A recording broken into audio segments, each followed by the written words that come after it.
এইভাবে যদি তুমি আমার সাথে এই চ্যাপ্টারটা শেষ করো, আমি তোমাকে গ্যারান্টি দিচ্ছি তোমাকে এই চ্যাপ্টারে আটকানোর মতো ক্ষমতা ইনশাল্লাহ কারো নাই। আসসালামু আলাইকুম নবম ও দশম শ্রেণীর প্রিয় শিক্ষার্থী বন্ধুরা, আমি তোমাদের সাজিদ শিহাব ভাইয়া আজকে এই ক্লাসের মাধ্যমে তোমাদের রসায়ন বইয়ের চতুর্থ অধ্যায় পর্যায় সারণী এই চ্যাপ্টারটা একদম A to Z total complete করে দিব ভাইয়া। এমনভাবে শিখাবো যাতে তুমি এই চ্যাপ্টারটা অন্য আরেকজনকে শিখাইতে পারো। একদম বেসিক থেকে আমরা একদম অ্যাডভান্স লেভেল পর্যন্ত আমরা দেখব। বইয়ের প্রত্যেকটা টপিক আমি সিরিয়ালি তোমাদের করাই দেবো ইনশাল্লাহ। তো ভাইয়েরা, চ্যাপ্টারটা শুরুর আগে আমাদের একটু দেখতে হবে যে এই চ্যাপ্টারের ভিতরে কি কি টপিক আছে। এটা ভেরি ইম্পর্টেন্ট। চলো আমরা দেখে নিই কি কি টপিকস আছে। পর্যায় সারণীর পটভূমি শুরুতে আমরা দেখব, তারপরে পর্যায় সারণীর বৈশিষ্ট্য, মৌলের পর্যায় ও গ্রুপ সংখ্যা নির্ণয় কিভাবে করা যায় এটা আমরা শিখব। তারপরে ইলেকট্রন বিন্যাসী পর্যায় সারণীর মূল ভিত্তি এইটা আমরা জানবো কিভাবে কি। তারপর পর্যায় সারণীর ব্যতিক্রম কিছু জিনিসপত্র আছে সেইগুলো আমরা শিখব। তারপরে শিখবো আমরা মৌলের পর্যায়বৃত্ত ধর্ম, মৌলের বিশেষ নাম, তারপরে পর্যায় সারণীর সুবিধা কী কী এইটা আমরা শিখবো। তারপরে সবশেষে আমরা শিখবো এই পর্যায় সারণীর বিভিন্ন মৌলের মধ্যে কিছু বিক্রিয়া। তো চলো আমরা ক্লাসটা শুরু করে দেই। প্রথম টপিকে আমরা দেখব পর্যায় সারণীর পটভূমি। ভাইয়া, পটভূমি মানে কি? পটভূমি মানে হচ্ছে ইতিহাস, অর্থাৎ পর্যায় সারণী আবিষ্কারের পিছনের ইতিহাসটা আমরা প্রথমে জানবো এই টপিকে। তো ভাইয়া দেখো, পর্যায় সারণী আবিষ্কারের পিছনে এই বিজ্ঞানীদের অবদান আছে। তো প্রথমে পর্যায় সারণী নিয়ে কাজ করছিলেন বিজ্ঞানী অ্যান্টনি ল্যাভয়েশিয়ে। বিজ্ঞানীর নাম হচ্ছে ল্যাভয়েশিয়ে। তো এই ল্যাভয়েশিয়ে বিজ্ঞানীটা কি করছিলেন ভাইয়া?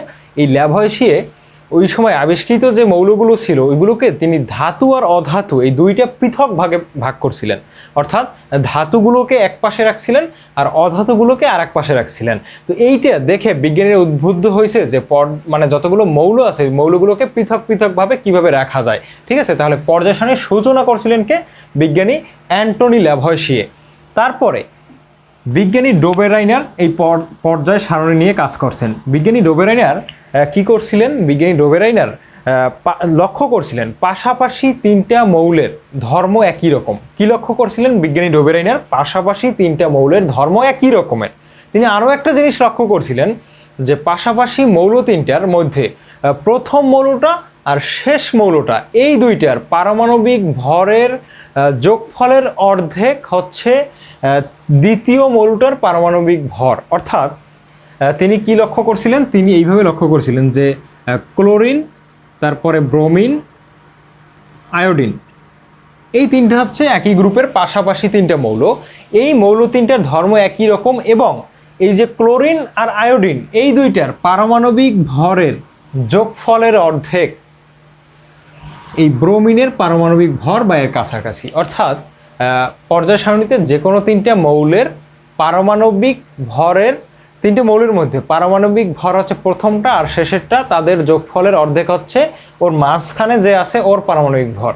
আশা করি তোমরা এটা বুঝতে পারছো। এটা হচ্ছে বিজ্ঞানী ডোবেরাইনারের ত্রয়ী সূত্র। তাহলে ত্রয়ী সূত্র কে আবিষ্কার করছে ভাইয়া? বিজ্ঞানী ডোবেরাইনার। কি করছে? ত্রয়ী সূত্র এইটা আবিষ্কার করছে কে ভাইয়া? এটা আবিষ্কার করছে বিজ্ঞানী ডোবেরাইনার। এবং ডোবেরাইনার ত্রয়ী সূত্রটা আমি আবারও বলে দিচ্ছি। পর্যায় সারণীতে পাশাপাশি তিনটা মৌলের ধর্ম সমান এবং এই মৌল তিনটার প্রথমটা এবং শেষেরটার পারমাণবিক ভরের যোগফলের অর্ধেক হচ্ছে এই মধ্যবর্তী স্থানে যে মৌলটা আছে, অর্থাৎ 2 নম্বর মৌলটার পারমাণবিক ভর এটা সমান বা এর কাছাকাছি। আশা করি তোমরা বিজ্ঞানী ডোবেরাইনারের ত্রয়ী সূত্রটা বুঝতে পারছো। এবারে আমরা দেখব নিউল্যান্ড কি করছিলেন এইটা।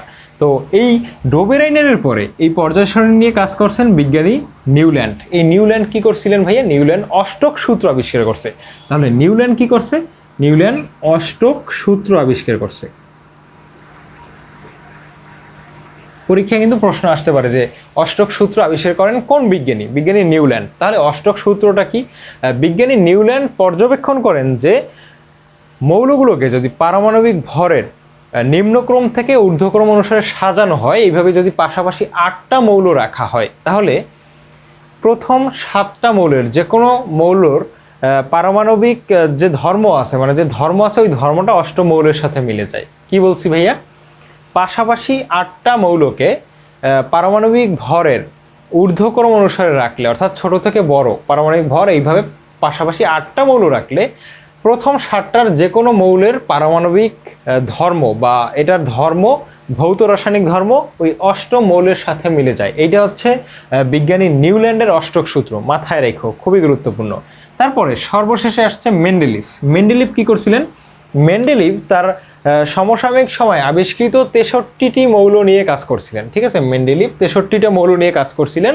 ওই 63টা মৌলকে তিনি পারমাণবিক ভর অনুসারে পর্যায় সারণীতে জায়গা দিয়েছিলেন। এবং মেন্ডেলিভের একটা সূত্র আছে, এই সূত্রটা হচ্ছে মৌলসমূহকে পারমাণবিক ভর অনুসারে সাজালে তাদের ভৌত রাসায়নিক ধর্মবলী পর্যায়ক্রমে আবর্তিত হয়। এটা হচ্ছে মেন্ডেলিভের সূত্র। তাহলে ভাইয়া এই পর্যায় সারণী আমরা আজকে যে আধুনিক পর্যায় সারণী দেখতে পাই, যেখানে 118টা মৌল আছে, এই যে মৌলগুলোকে যেভাবে সাজানো হয়েছে গ্রুপ অনুসারে, পর্যায় অনুসারে, বিভিন্ন ব্লক অনুসারে, এগুলো কিন্তু একদিনে হয় নাই। এই সমস্ত বিজ্ঞানীদের অক্লান্ত পরিশ্রমের ফসল হচ্ছে আজকে আমাদের আধুনিক পর্যায় সারণী। তাহলে আমরা আশা করি বুঝতে পারছি যে পর্যায় সারণীটা আসলে কিভাবে আবিষ্কৃত হয়েছিল এবং কোন কোন বিজ্ঞানী কোন কোন জিনিসগুলো পর্যবেক্ষণ করছিলেন। ঠিক আছে, তো আমরা প্রথম টপিকটা শেষ করে ফেললাম। এবার আমরা দেখব দ্বিতীয় টপিক, পর্যায় সারণীর বৈশিষ্ট্য। ভাইয়া তোমাদের বইয়ে একটা পর্যায় সারণী দেওয়া আছে, ওই পর্যায় সারণীটা তোমরা এখানে দেখতে পাচ্ছ। তো পর্যায় সারণীর কিছু বৈশিষ্ট্য আছে, চলো আমরা বৈশিষ্ট্যগুলো জেনে নিই। খুব সুন্দরভাবে খেয়াল করবা। দেখো, পর্যায় সারণীর প্রথম বৈশিষ্ট্য হচ্ছে পর্যায় সারণীতে 7টা আনুভূমিক পর্যায় রয়েছে।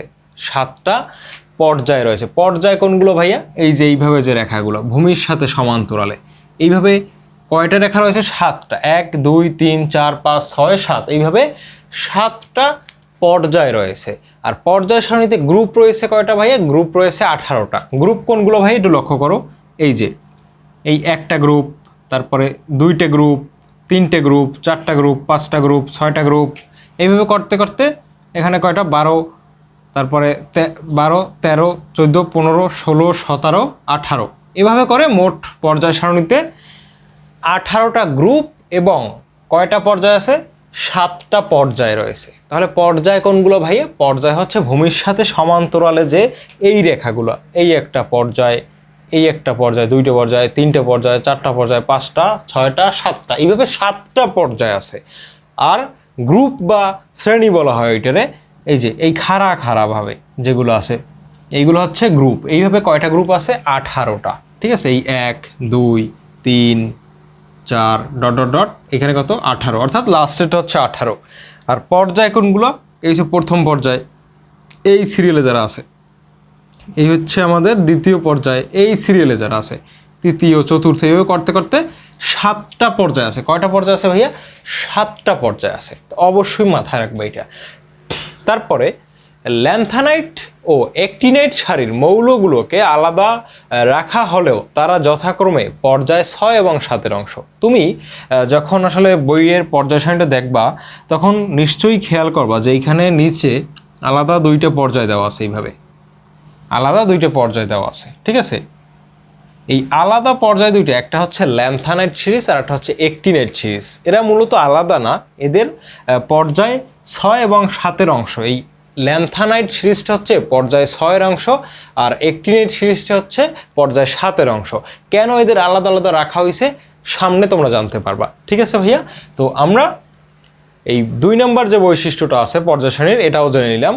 তারপরে 3 নম্বর বৈশিষ্ট্য কি আছে দেখো, এখানে মূলত কিছু কথা বলা আছে। তোমরা এই পর্যায় সারণীটার দিকে লক্ষ্য করো, বা তোমাদের বইয়ের পর্যায় সারণীটার দিকে লক্ষ্য করো।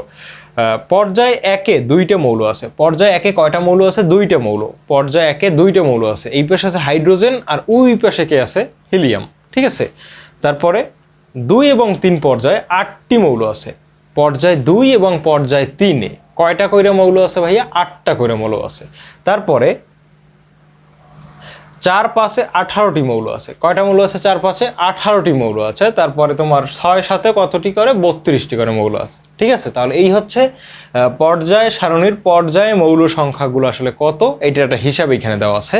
তারপরে পর্যায় সারণীর যে গ্রুপগুলো আছে, সেই গ্রুপগুলোতে কয়টা করে মৌল আছে আমরা একটু লক্ষ্য করি।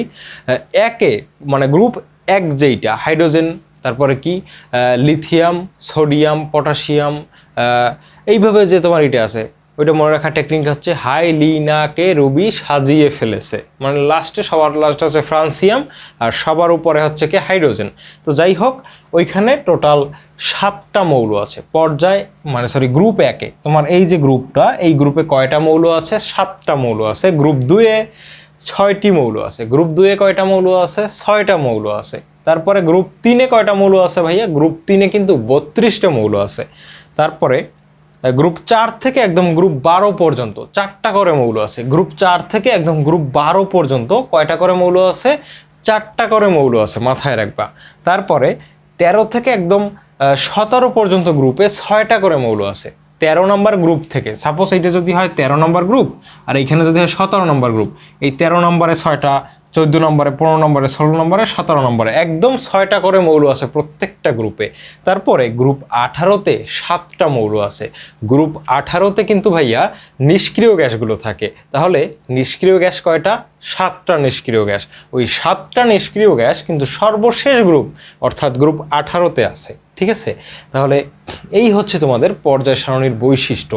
তো এই বৈশিষ্ট্যগুলো বইতেও দেওয়া আছে, তোমরা জাস্ট আমার যে লেখাগুলো আছে এগুলো পরীক্ষায় লিখে দিলেই তুমি নাম্বার পাবা, বা বোঝার জন্য এইগুলোই যথেষ্ট। এইগুলো জাস্ট তোমাদের বইয়ের ছবিটার সাথে মিলিয়ে পড়তে পারো। ঠিক আছে, তো এখন তোমরা আবার অনেকে কোশ্চেন করতে পারো, ভাই কয়টা পর্যায়ের মানে কয়টা মৌলের নাম মুখস্থ করা লাগবে?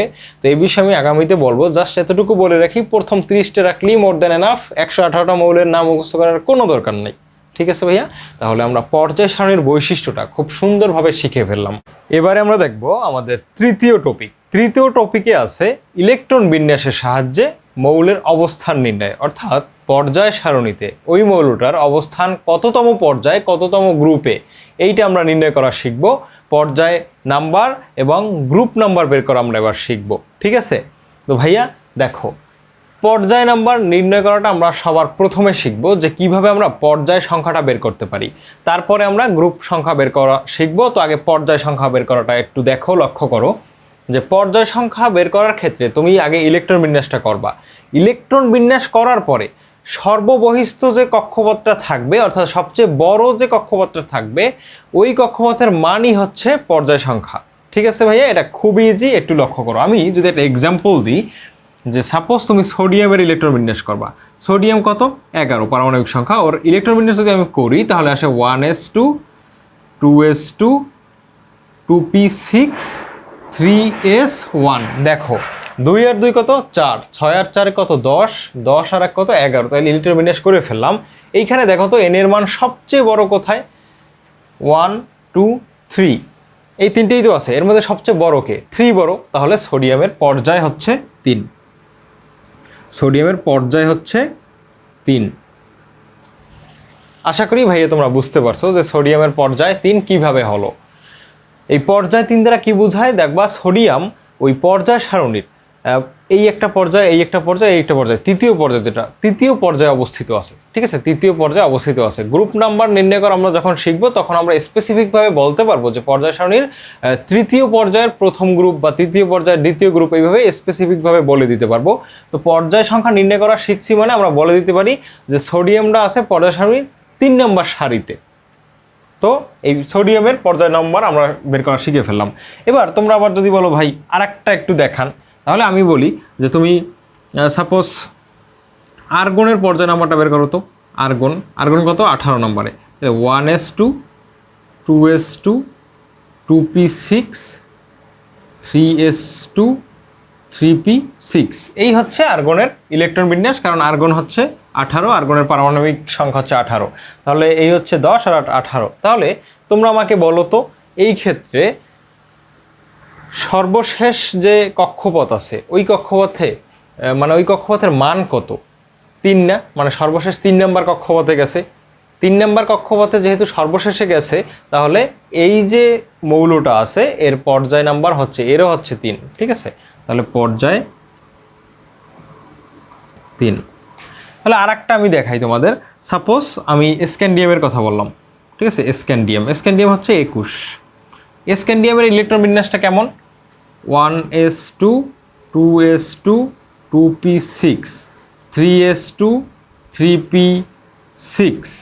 তারপরে 3D-তে আগে না গিয়ে 3D আমরা লিখলাম, তারপর এখানে আছে 4s। তো আমাদের এখানে 18টা লেখা শেষ, আর আছে 21টা, তাহলে আর 3টে ইলেকট্রন আছে। ওই 3টে ইলেকট্রন আমি আগে 3Dতে দিব না, আমি আগে দিব 4s-এ যতটা থাকতে পারবে আর কি, 2টে সর্বোচ্চ থাকতে পারবে। ওই 3টের ভিতর থেকে 2টা আমি 4s-এ দিব, তারপর একটা বাকি থাকে, ওই একটা দিব 3Dতে। কারণ কি, এটা আউববাউ নীতি অনুসারে নিম্ন শক্তি স্তরে ইলেকট্রন আগে প্রবেশ করে। আমি ইলেকট্রন বিন্যাসের মধ্যে শিখেছি, তোমরা যারা ইলেকট্রন বিন্যাস ভালোভাবে পারো না আমার ভিডিওটা দেখেইছো, আমি ডেসক্রিপশনে দিয়ে দিব। তো ভাইয়া এই হচ্ছে স্ক্যান্ডিয়ামের ইলেকট্রন বিন্যাস। তো স্ক্যান্ডিয়ামের ইলেকট্রন বিন্যাসে আমরা লক্ষ্য করতেছি যে সর্বশেষ ইলেকট্রন বা সর্বশেষ কক্ষপথ হচ্ছে 4 নাম্বার কক্ষপথ। এখানে বৃহৎ কক্ষপথ কত? 4। তাহলে এই স্ক্যান্ডিয়ামের পর্যায় হচ্ছে 4। কত সহজ ভাই দেখো তো, তাহলে এটার পর্যায় কত? 4। অর্থাৎ স্ক্যান্ডিয়াম চতুর্থ পর্যায়ের একটা মৌল। আমরা নিশ্চয়ই পর্যায় সংখ্যা বের করা শিখে গেছি। তাহলে তোমরা একটা কাজ করবা, তোমরা আমাকে এইটা জানাবা যে জিঙ্ক, এটা তো 30, এই জিঙ্ক কত নম্বর পর্যায়ে আছে। তারপর আরেকটা জানাবো তোমরা, ফসফরাস হচ্ছে 15, ফসফরাস 15, এই ফসফরাস কত নম্বর পর্যায়ে আছে এইটাও তোমরা আমাকে জানাবা। ঠিক আছে, এই দুইটা তোমাদের বাসার কাজ, অবশ্যই কমেন্ট বক্সে জানাই দিবা। তো এবার আমরা শিখব গ্রুপ সংখ্যা নির্ণয়। তো ভাইয়া পর্যায় সংখ্যা নির্ণয় তো খুবই সহজ, আমরা শিখলাম। গ্রুপ সংখ্যা নির্ণয় করাও সহজ, কিন্তু এই জায়গায় 3টে নিয়ম আছে। কয়টা নিয়ম আছে ভাইয়া? 3টে নিয়ম আছে। প্রথম নিয়মটা আমরা লক্ষ্য করি, এইটা আমরা শিখব, তারপরে দ্বিতীয়টা, তারপরে তৃতীয়টা নিয়ম, মানে নিয়মের সাহায্যে আমরা বের করা শিখব। তাহলে প্রথম নিয়মটা কি? ইলেকট্রন বিন্যাসে বাইরার প্রধান শক্তি স্তরে শুধুমাত্র এস অরবিটাল যদি থাকে, বাইরার প্রধান শক্তি স্তরে শুধুমাত্র যদি এস অরবিটাল থাকে, তাহলে এস অরবিটালে যে কয়টা ইলেকট্রন আছে সেই ইলেকট্রন সংখ্যাটাই হচ্ছে ওই মৌলের গ্রুপ নাম্বার। তাহলে আমরা এক্সাম্পল দিই, যেমন আমরা ম্যাগনেসিয়ামের কথা যদি বলি, ম্যাগনেসিয়াম কত নম্বরে? 12 নম্বরে। তাহলে একটু লক্ষ্য করো তো, 1s2, 2s2, 2p6, এই গেল 10। তারপরে কি? 3s2। আচ্ছা, এই আমরা ম্যাগনেসিয়ামের ইলেকট্রন বিন্যাসটা লিখে ফেললাম। ম্যাগনেসিয়ামের 12টা ইলেকট্রন 12টা অরবিটালের মধ্যে আমরা দিয়ে দিলাম আর কি, 3টে অরবিটালের মধ্যে sp, এই দুইটার মধ্যে আমরা দিয়ে দিলাম বিভক্ত করে আর কি অরবিটাল অনুযায়ী। তো মেইন কথা হচ্ছে আমাদের এইটার গ্রুপ নাম্বার কত, এটা আমরা বের করতে চাই। এটা গ্রুপ নাম্বার কত? তো দেখো আমরা রুল 1 এটা কি শিখছিলাম, যে সর্বশেষ শক্তি স্তর যদি শুধুমাত্র এস অরবিটালে থাকে, সর্বশেষ শক্তি স্তরে যদি শুধুমাত্র এস অরবিটাল থাকে, তাহলে ওই এস অরবিটালের টোটাল ইলেকট্রন সংখ্যাই হচ্ছে ওই মৌলের গ্রুপ সংখ্যা। এখানে সর্বশেষ শক্তি স্তর কত? 1 নাকি 2 নাকি 3? 3 এ শুধুমাত্র এস অরবিটাল আছে না? 3p আছে, 3d আছে? নেই, শুধুমাত্র এস অরবিটাল আছে। তাহলে এস অরবিটালের টোটাল যে ইলেকট্রন সংখ্যা, এস অরবিটাল এই ক্ষেত্রে সর্বশেষ কক্ষপথে এস অরবিটালের টোটাল ইলেকট্রন সংখ্যা কত? 2। তাহলে এই 2 হচ্ছে এই ম্যাগনেসিয়ামের গ্রুপ নাম্বার। তাহলে এর গ্রুপ কত? Group equal to 2। তাহলে তোমরাই বলো পর্যায় কত? পর্যায় তো আমরা নির্ণয় করা শিখছি আগেই। পর্যায় হচ্ছে আমার 3, কারণ কি সর্বশেষ শক্তিস্তর হচ্ছে 3 নম্বর শক্তিস্তর, তাহলে পর্যায় হচ্ছে 3। তো আমরা যেহেতু গ্রুপ নাম্বার নির্ণয় করাটা এই সেকশনে শিখতেছি, এখানে পর্যায় আমরা লিখলাম না। তো তোমরা তো জানো পর্যায় নাম্বার হইতেছে আমার 3য় পর্যায়। তো ইজি না ভাইয়া ব্যাপারটা। তাহলে আরেকটা আমি একটু দেখাই। তো পটাশিয়ামের ইলেকট্রন বিন্যাসটা আমরা দেখি, 1s2, 2s2, 2p6, এখানে কত হয়েছে ভাইয়া? এখানে হয়েছে আমার 10। তারপরে 3s2, 3p6 কত হয়েছে আমার? 18। এবার একটা জিনিস মনে রাখবো, তোমরা যদি ইলেকট্রন বিন্যাস পারো তাহলে অবশ্যই বুঝতে পারবা যে ইলেকট্রন আমার আছে কয়টা? অবশিষ্ট একটা আছে। ওইটা কি 3Dতে যাবে না 4s-এ যাবে? 4s-এ যাবে। কারণ কি 4s-এর শক্তি কম 3D এর তুলনায়। তাহলে এখানে কত হবে? এখানে হবে 4s1। তাহলে কত হয়? 10, 12, 18 আর 19। এই হচ্ছে এটা ইলেকট্রন বিন্যাস। তাহলে দেখো তো সর্বশেষ শক্তিস্তর এখানে কোনটা? 3য় শক্তিস্তর নাকি 4র্থ শক্তিস্তর? 4র্থ শক্তিস্তর। তাহলে 4র্থ শক্তিস্তরে শুধুমাত্র এস অরবিটাল আছে কিনা? 4s আছে, 4p আছে, 4d আছে, 4f আছে? নাই। তো শুধুমাত্র সর্বশেষ শক্তিস্তরে এস অরবিটাল আছে। আমাদের শর্ত হচ্ছে সর্বশেষ শক্তিস্তরে যদি এস অরবিটাল থাকে, এস অরবিটালে যেই কয়টা ইলেকট্রন থাকবে তার সংখ্যাই হচ্ছে এইটার গ্রুপ সংখ্যা। তাহলে সর্বশেষ শক্তিস্তর হচ্ছে 4র্থ শক্তিস্তর, এর সাথে এস আছে, এস এর যে ইলেকট্রন আছে টোটাল কয়টা আছে? একটা। তাহলে এই 1 হচ্ছে এর গ্রুপ সংখ্যা। অর্থাৎ এই পটাশিয়ামের গ্রুপ নাম্বার হচ্ছে আমার 1। তাহলে বলো তো পটাশিয়ামের পর্যায় কত? অবশ্যই পারবা, কারণ সর্বশেষ শক্তিস্তর হচ্ছে চতুর্থ শক্তিস্তর, তাহলে এর পর্যায় হবে কিন্তু চতুর্থ পর্যায় বা 4 নম্বর পর্যায়। আশা করি তোমরা এই দুইটা এক্সাম্পল বুঝতে পারছো। তাহলে তোমরা আমাকে একটা করিয়ে দেবা। এটা হচ্ছে ম্যাগনেসিয়াম তো আমি করাইছি, সোডিয়াম করাইছি, তাহলে তোমরা আমাকে বলো যে লিথিয়াম, এই যে লিথিয়াম আছে না, লিথিয়ামের পর্যায় কত, গ্রুপ কত, এটা তুমি জানাবা আমাকে, ঠিক আছে? কমেন্ট বক্সে জানাবা যে লিথিয়ামের গ্রুপ সংখ্যা কত, পর্যায় সংখ্যা কত, অর্থাৎ লিথিয়ামের অবস্থান কত। অবস্থান প্রকাশ করতে গেলে দুইটা জিনিস লাগবে, একটা হচ্ছে গ্রুপ নম্বর আর একটা হচ্ছে পর্যায় নম্বর, তাহলেই একটা মৌলের সুনির্দিষ্টভাবে ওই লোকেশনটা বোঝায়, ঠিক আছে? তাহলে আমরা কিন্তু প্রথম রুলটা শিখে ফেললাম যে লাস্টের কক্ষপথে শুধুমাত্র এস থাকলে এসে যে কয়টা ইলেকট্রন থাকবে সেই ইলেকট্রন সংখ্যাই হচ্ছে ওর গ্রুপ সংখ্যা। ব্যাস, এবার আমরা নিয়ম 2 দেখবো, অর্থাৎ 2 নম্বর রুলসটা আমরা দেখবো। এবার ভাইয়া চলো এবার আমরা গ্রুপ সংখ্যা নির্ণয়ের 2 নম্বর নিয়মটা দেখে আসি। 2 নম্বর নিয়মে কি বলছে, ইলেকট্রন বিন্যাসে বাইরের প্রধান শক্তি স্তরে যদি শুধুমাত্র এস আর পি অরবিটাল থাকে তাহলে গ্রুপ সংখ্যা হবে এস এর ইলেকট্রন সংখ্যা যোগ পি এর ইলেকট্রন সংখ্যা, তার সাথে 10 যোগ করতে হবে। অর্থাৎ এস আর পি এই দুটো যদি পাশাপাশি থাকে তাহলে গ্রুপ নাম্বার কিভাবে তুমি নির্ণয় করবা? ইলেকট্রন বিন্যাসে এস আর পি তোমার পাশাপাশি আছে, এস তারপর আছে পি, এসে কিছু ইলেকট্রন আছে, পিতে কিছু ইলেকট্রন আছে, তাহলে এইখান থেকে তুমি গ্রুপ নাম্বার কিভাবে নির্ণয় করবা? এস এর ইলেকট্রন সংখ্যা যোগ পি এর ইলেকট্রন সংখ্যা, তার সাথে 10 যোগ করবা, তাহলেই তোমার গ্রুপ নাম্বারটা বের হয়ে যাবে। তো চলো আমরা কয়েকটা এক্সাম্পল দেখে আসি। সাপোজ আমি তোমাকে বললাম নিয়ন, এই নিয়ন হচ্ছে কত নম্বর ভাইয়া? 10, মানে এর পারমাণবিক সংখ্যা হচ্ছে 10। তাহলে এইখান থেকে আমি যদি ইলেকট্রন বিন্যাস করি তাহলে ইলেকট্রন বিন্যাসটা এমন হয় 1s2 2s2 2p6। তাহলে দেখো তো এখানে সর্ববহিস্থ শক্তিস্তরকে 2 নম্বর শক্তিস্তর, 2 নম্বর শক্তিস্তরে 2টা অরবিটাল, একটা হচ্ছে এস অরবিটাল আর পি অরবিটাল আমরা দেখতে পাচ্ছি। এই এস আর পি পাশাপাশি আছে কিনা, অর্থাৎ এস অরবিটাল আর পি অরবিটাল আমি পাশাপাশি পাইছি লাস্টে, একদম লাস্টের 2টা অরবিটালই হচ্ছে এস এবং পি, এরা পাশাপাশি আছে। তাহলে এই ক্ষেত্রে গ্রুপ নাম্বার কি হবে? গ্রুপ সংখ্যা কি হবে বলো? গ্রুপ সংখ্যা ইকুয়াল টু কি আছে সূত্রে? এস প্লাস পি প্লাস 10, অর্থাৎ এস এর ইলেকট্রন সংখ্যা যোগ পি এর ইলেকট্রন সংখ্যা যোগ 10। এস এর ইলেকট্রন সংখ্যা কত? এই যে 2, এস এর ইলেকট্রন সংখ্যা কত? 2, তাহলে 2 দিলাম, প্লাস দিলাম। পি এর ইলেকট্রন সংখ্যাও লাগবে, পি এর ইলেকট্রন সংখ্যা কত? 6, প্লাস দিলাম। তারপর কি একটা 10 যোগ করতে হবে, তাহলে টোটাল কত আসে? 6 আর 10 কত? 16, আর 2 কত? 18। অর্থাৎ এই নিয়ন হচ্ছে 18 নম্বর গ্রুপে অবস্থিত। তুমি পর্যায় সারণী খোলো, দেখবা 18 নম্বর গ্রুপে নিয়ন আছে। তারপর আর একটা এক্সাম্পল যদি আমি দিই, সাপোজ আমি বললাম ক্লোরিন, কি লিখছি ভাইয়া? ক্লোরিন লিখছি। তাহলে ক্লোরিন এইটার ইলেকট্রন বিন্যাস আমরা করি, পারমাণবিক সংখ্যা হচ্ছে 17। তাহলে এর ইলেকট্রন বিন্যাসে আমরা দেখতে পাই এইভাবে 1s2 2s2 2p6, তারপরে 3s2 3p5,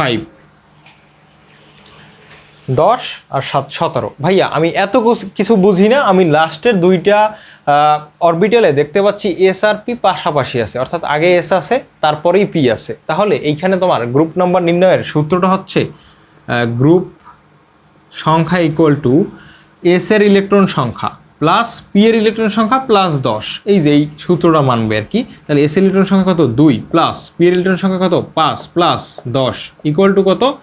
17। অর্থাৎ এই ক্লোরিন হচ্ছে 17 নম্বর গ্রুপের মৌল। তো আশা করি তোমরা বুঝতে পারছো। এবার আমাকে কয়টা প্র্যাকটিস করে দিবে আর কি তোমরা। তাহলে আমাকে বলবা তোমরা ফ্লোরিন এর অবস্থান, ফ্লোরিনের অবস্থান পর্যায় সারণীতে গ্রুপ কত, তারপরে এর পর্যায় কত। তারপর আরেকটা প্রশ্নের অ্যান্সার দেবা, এটা হচ্ছে আর্গন, আর্গনের অবস্থান। আর্গন হচ্ছে 18 নম্বরে, আর্গনের অবস্থানটা তোমরা বের করবা, ঠিক আছে? আর্গন 18, মানে আর্গনের পারমাণবিক সংখ্যা হচ্ছে 18, এর পর্যায় সংখ্যা বের করবা, এর গ্রুপ সংখ্যা বের করবা। তো আশা করি তোমরা অবশ্যই পারবা। তো ভাইয়েরা আমরা 2টা রুল শিখে ফেললাম গ্রুপ নির্ণয়ের। এবার তৃতীয় রুলটা আমরা শিখব।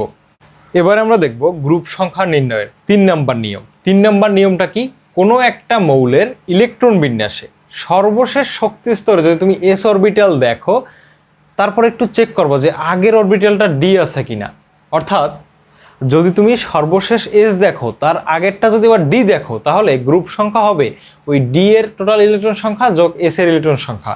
অর্থাৎ তুমি ইলেকট্রন বিন্যাসে বাইরের প্রধান শক্তি স্তরে যদি এস অরবিটাল দেখো তার আগের শক্তি স্তরে তুমি যদি আবার ডি অরবিটাল দেখো তাহলে ওই ডি আর এস এর মোট ইলেকট্রন সংখ্যাই হবে group number.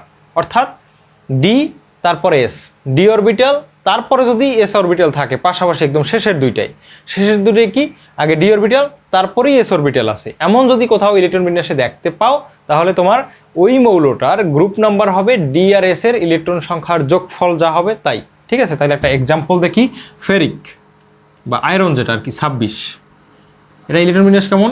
1s2 2s2 2p6 3s2 3p6, তারপরে 3ডিতে পরে দিব আমরা এই 4s-এ আমরা 2 দিলাম। তাহলে টোটাল কত হয়েছে দেখো তো? টোটাল হয়েছে আমার সম্ভবত 20, কারণ এইখানে হচ্ছে 10 18 20, এটা যেহেতু 26 তাহলে 3ডিতে যাবে কত? 6। এই হচ্ছে আমার আয়রনের ইলেকট্রন বিন্যাস। তাহলে তুমি একটু দেখো তো সর্বশেষ কক্ষপথে তুমি এস অরবিটাল দেখতেছো, ঠিক আছে, এইটা দেখেই এবার তুমি ওই যে প্রথম নিয়ম অনুযায়ী 2 বসাই দিও না গ্রুপ নাম্বার, একটু চেক করতে হইবে যে এস আছে, ঠিক আছে, বেশ ভালো কথা। এস এর আগের অরবিটালটা ডি নাই তো? হ্যাঁ, ডি আছে। যদি এস সর্বশেষে আছে তার আগের অরবিটালটাই যদি তুমি ডি পাও তাহলে ডি আর এস এর যে ইলেকট্রন সংখ্যা হবে টোটাল যোগ করলে সেটাই হবে গ্রুপ নাম্বার। অর্থাৎ এর গ্রুপ নাম্বার, গ্রুপ সংখ্যা ইকুয়াল টু ডি এর টোটাল ইলেকট্রন সংখ্যা কত? 6 প্লাস এস এর ইলেকট্রন সংখ্যা কত? 2 সমান কত? 8। ঠিক আছে, তাহলে এই ফেরিক এটা হচ্ছে কত নাম্বার? আমার 8ম গ্রুপের একটা মৌল। আশা করি তোমরা এটা বুঝতে পারছো। তাহলে আমি তোমাকে যদি জিজ্ঞেস করি যে সাপোজ ম্যাগনেসিয়াম বা ক্যালসিয়াম, ঠিক আছে, ক্যালসিয়ামের ইলেকট্রন বিন্যাস এটা করবা, তারপর এখান থেকে গ্রুপ বের করবা। তাহলে ক্যালসিয়াম হচ্ছে 20 নম্বরে, এটা কত? 1s2 2s2 2p6 3s2 3p6, এই হয়েছে সম্ভবত 18 10 আর 18। ঠিক আছে, তারপরে 3ডিতে ইলেকট্রন যাবে না আগে, তার কোনটা যাবে? 3ডিতে না গিয়ে 4s-এ যাবে আগে। তাহলে 2টা ইলেকট্রন আছে, তো এস অরবিটালে সর্বোচ্চ 2টাই থাকতে পারে, তাহলে 4s-এ 2টা আমি দিয়ে দিলাম। এই হচ্ছে ক্যালসিয়ামের ইলেকট্রন বিন্যাস। এবার তুমি আমাকে বলো তো এইটার গ্রুপ নাম্বার কত? দেখো তোমাদের কনফিউশনটা কিন্তু এখানে থাকতে পারে যে এইখানেও 4s2 আছে, এইখানেও 4s2 আছে লাস্টে, তাহলে এইটার গ্রুপ সংখ্যা আমি বলবো কত? 2 গ্রুপ। এটার গ্রুপ সংখ্যা কত বলবো ভাইয়া? 2 বলবো। কারণ কি? কারণ এর আগে তো ডি অরবিটাল নাই, এর আগে কিন্তু ডি অরবিটাল নাই। ডি অরবিটাল যদি এর আগে থাকতো তাহলে তো আমার ওই ডি এর ইলেকট্রন সংখ্যার সাথে এই এস এর ইলেকট্রন সংখ্যা যোগ করা লাগতো। যেহেতু এর আগে ডি অরবিটাল নাই সেহেতু শুধুমাত্র এস অরবিটাল আছে সর্বশেষ কক্ষপথে, তাহলে এই এস এর টোটাল ইলেকট্রন সংখ্যাই হবে এর গ্রুপ সংখ্যা। কিন্তু এইটাই তাহলে ডিফারেন্স কি? এইটাই হচ্ছে তোমার সর্বশেষে এস আছে, ঠিক আছে, কিন্তু এর আগেই আমরা দেখতে পাচ্ছি ডিও আছে। কি আছে? ডি আছে। কিন্তু এই যে দেখো এই 4s2 আছে, ঠিক আছে, কিন্তু এর আগেই কিন্তু ডি আছে, যেটা এখানে ছিল না, এখানে ছিল পি। পি থাকলে ওই রুলস আর ফলো করবে না। পি এস পাশাপাশি থাকলে ওই এস এরটাই প্রাধান্য পাবে, কিন্তু ডিএস যদি পাশাপাশি থাকে তাহলে কিন্তু কি হবে? তাহলে কিন্তু তোমার ডি আর এস এর টোটাল ইলেকট্রন সংখ্যা যোগ করলে যা হয় সেটি হচ্ছে গ্রুপ নাম্বার। আর যদি এস এর পরে আবার পি পাও তাহলে কি করা লাগবে? ওই যে প্রথম দ্বিতীয় নিয়ম অনুসারে তোমার এস আর পি এর ইলেকট্রনটা যোগ করার পরে ওর সাথে 10 যোগ করতে হবে। তো জাস্ট এই 3টে নিয়ম তোমরা মাথায় রাখবা। ঠিক আছে ভাইয়া, তো গ্রুপ সংখ্যা আমরা নির্ণয় করা শিখে ফেললাম। তো আশা করি খুব সুন্দরভাবে তোমরা বুঝতে পারছো। তো তোমাদের যে বাড়ির কাজগুলো আমি দিছি অবশ্যই কমেন্ট বক্সে তোমরা জানাবা। ভাইয়া এবারে আমরা দেখবো আমাদের 4 নাম্বার টপিক, ইলেকট্রন বিন্যাসী পর্যায় সারণীর মূল ভিত্তি। তো ভাইয়া এই জিনিসটা তোমাদের একটু অনুধাবন করা লাগবে যে আমরা ইলেকট্রন বিন্যাস যে করি, এই ইলেকট্রন বিন্যাসটাই কিন্তু পর্যায় সারণীর সব কিছু। কেন আমি এই কথা বলতেছি তোমাকে আমি উদাহরণ সহ দেখাচ্ছি। সাপোজ তুমি অ্যালুমিনিয়াম নিলা, ঠিক আছে, অ্যালুমিনিয়াম 13 পারমাণবিক সংখ্যা অ্যালুমিনিয়ামের, এটার ইলেকট্রন বিন্যাস তুমি করো তো 1s2 2s2 2p6, এই হয়েছে 10 আর 3 লাগে আর কি, তাহলে 3s2 3p1। ঠিক আছে ভাইয়া, তাহলে এই অ্যালুমিনিয়ামের ইলেকট্রন বিন্যাসটা আমি করে ফেললাম। তাহলে এই অ্যালুমিনিয়ামের ইলেকট্রন বিন্যাসের সাহায্যে আমরা কি কি নির্ণয় করতে পারি? গ্রুপ সংখ্যা নির্ণয় করতে পারি, এর পর্যায় সংখ্যা আমরা নির্ণয় করতে পারি। তারপর আমরা দেখতে পারি যে অ্যালুমিনিয়ামের ইলেকট্রন বিন্যাসের শেষের কক্ষপথে কয়টা ইলেকট্রন আছে। এই শেষের কক্ষপথ তৃতীয় কক্ষপথ, তৃতীয় কক্ষপথে এস অরবিটাল আছে, পি অরবিটাল আছে। এই এস আর পিতে টোটাল ইলেকট্রন সংখ্যা আছে কয়টা? 3টা। তাহলে অ্যালুমিনিয়াম চাইলে কিন্তু এই 3টে ইলেকট্রন ত্যাগ করে Al3+ পরিণত হইতে পারে। তাহলে অ্যালুমিনিয়ামের মোটামুটি সব কিছু কিন্তু আমরা ইলেকট্রন বিন্যাসের সাহায্যে বের করে ফেলতে পারি। এইরকম পর্যায় সারণীতে যতগুলো মৌল আছে প্রত্যেকটা মৌলের জন্যই কিন্তু বৈশিষ্ট্য বলো বা ও কি ধাতু নাকি অধাতু, ও কি ইলেকট্রন দিবে নাকি নিবে, ওর অবস্থান কততম পর্যায়ে, কততম সারিতে, সব কিছু কিন্তু আমরা এই একটা পর্যায় সারণীর ভিতরে যত মৌল আছে সব কিছু আমরা সবগুলোকে ইলেকট্রন বিন্যাসের সাহায্যে ব্যাখ্যা করতে পারি, বা ইলেকট্রন বিন্যাসের সাহায্যে আমরা প্রত্যেকটা ভৌত রাসায়নিক ধর্ম কিন্তু আমরা আন্দাজ করতে পারি। এই কারণে ইলেকট্রন বিন্যাসকে বলা হয় পর্যায় সারণীর মূল ভিত্তি। ঠিক আছে, তাহলে আরেকটা এক্সাম্পল যদি আমি দিই, সাপোজ সোডিয়ামের পারমাণবিক সংখ্যা হচ্ছে 11, এটা হচ্ছে 1s2 2s2 2p6 3s1। দেখো তো সোডিয়ামের সর্বশেষ কক্ষপথে ইলেকট্রন সংখ্যা কত? সর্বশেষ কক্ষপথ হচ্ছে তৃতীয় কক্ষপথ। তৃতীয় কক্ষপথে একটাই অরবিটাল আছে, এই অরবিটালে ইলেকট্রন সংখ্যা হচ্ছে একটাই, অর্থাৎ সোডিয়ামের শেষ কক্ষপথে একটা ইলেকট্রন আছে। এই যে একটা ইলেকট্রন, এই ইলেকট্রনটা সে কি ত্যাগ করবে নাকি আরও 7টা ইলেকট্রন গ্রহণ করবে? সে অবশ্যই এই একটা ইলেকট্রন ত্যাগ করবে। তো যদি ত্যাগ করে তাহলে আমরা জানি ধাতুগুলো ইলেকট্রন ত্যাগ করে, তাহলে সোডিয়াম একটা ধাতু। আবার এইখান থেকে তুমি পর্যায় বলতে পারো, সোডিয়ামের পর্যায় হচ্ছে 3 নাম্বার।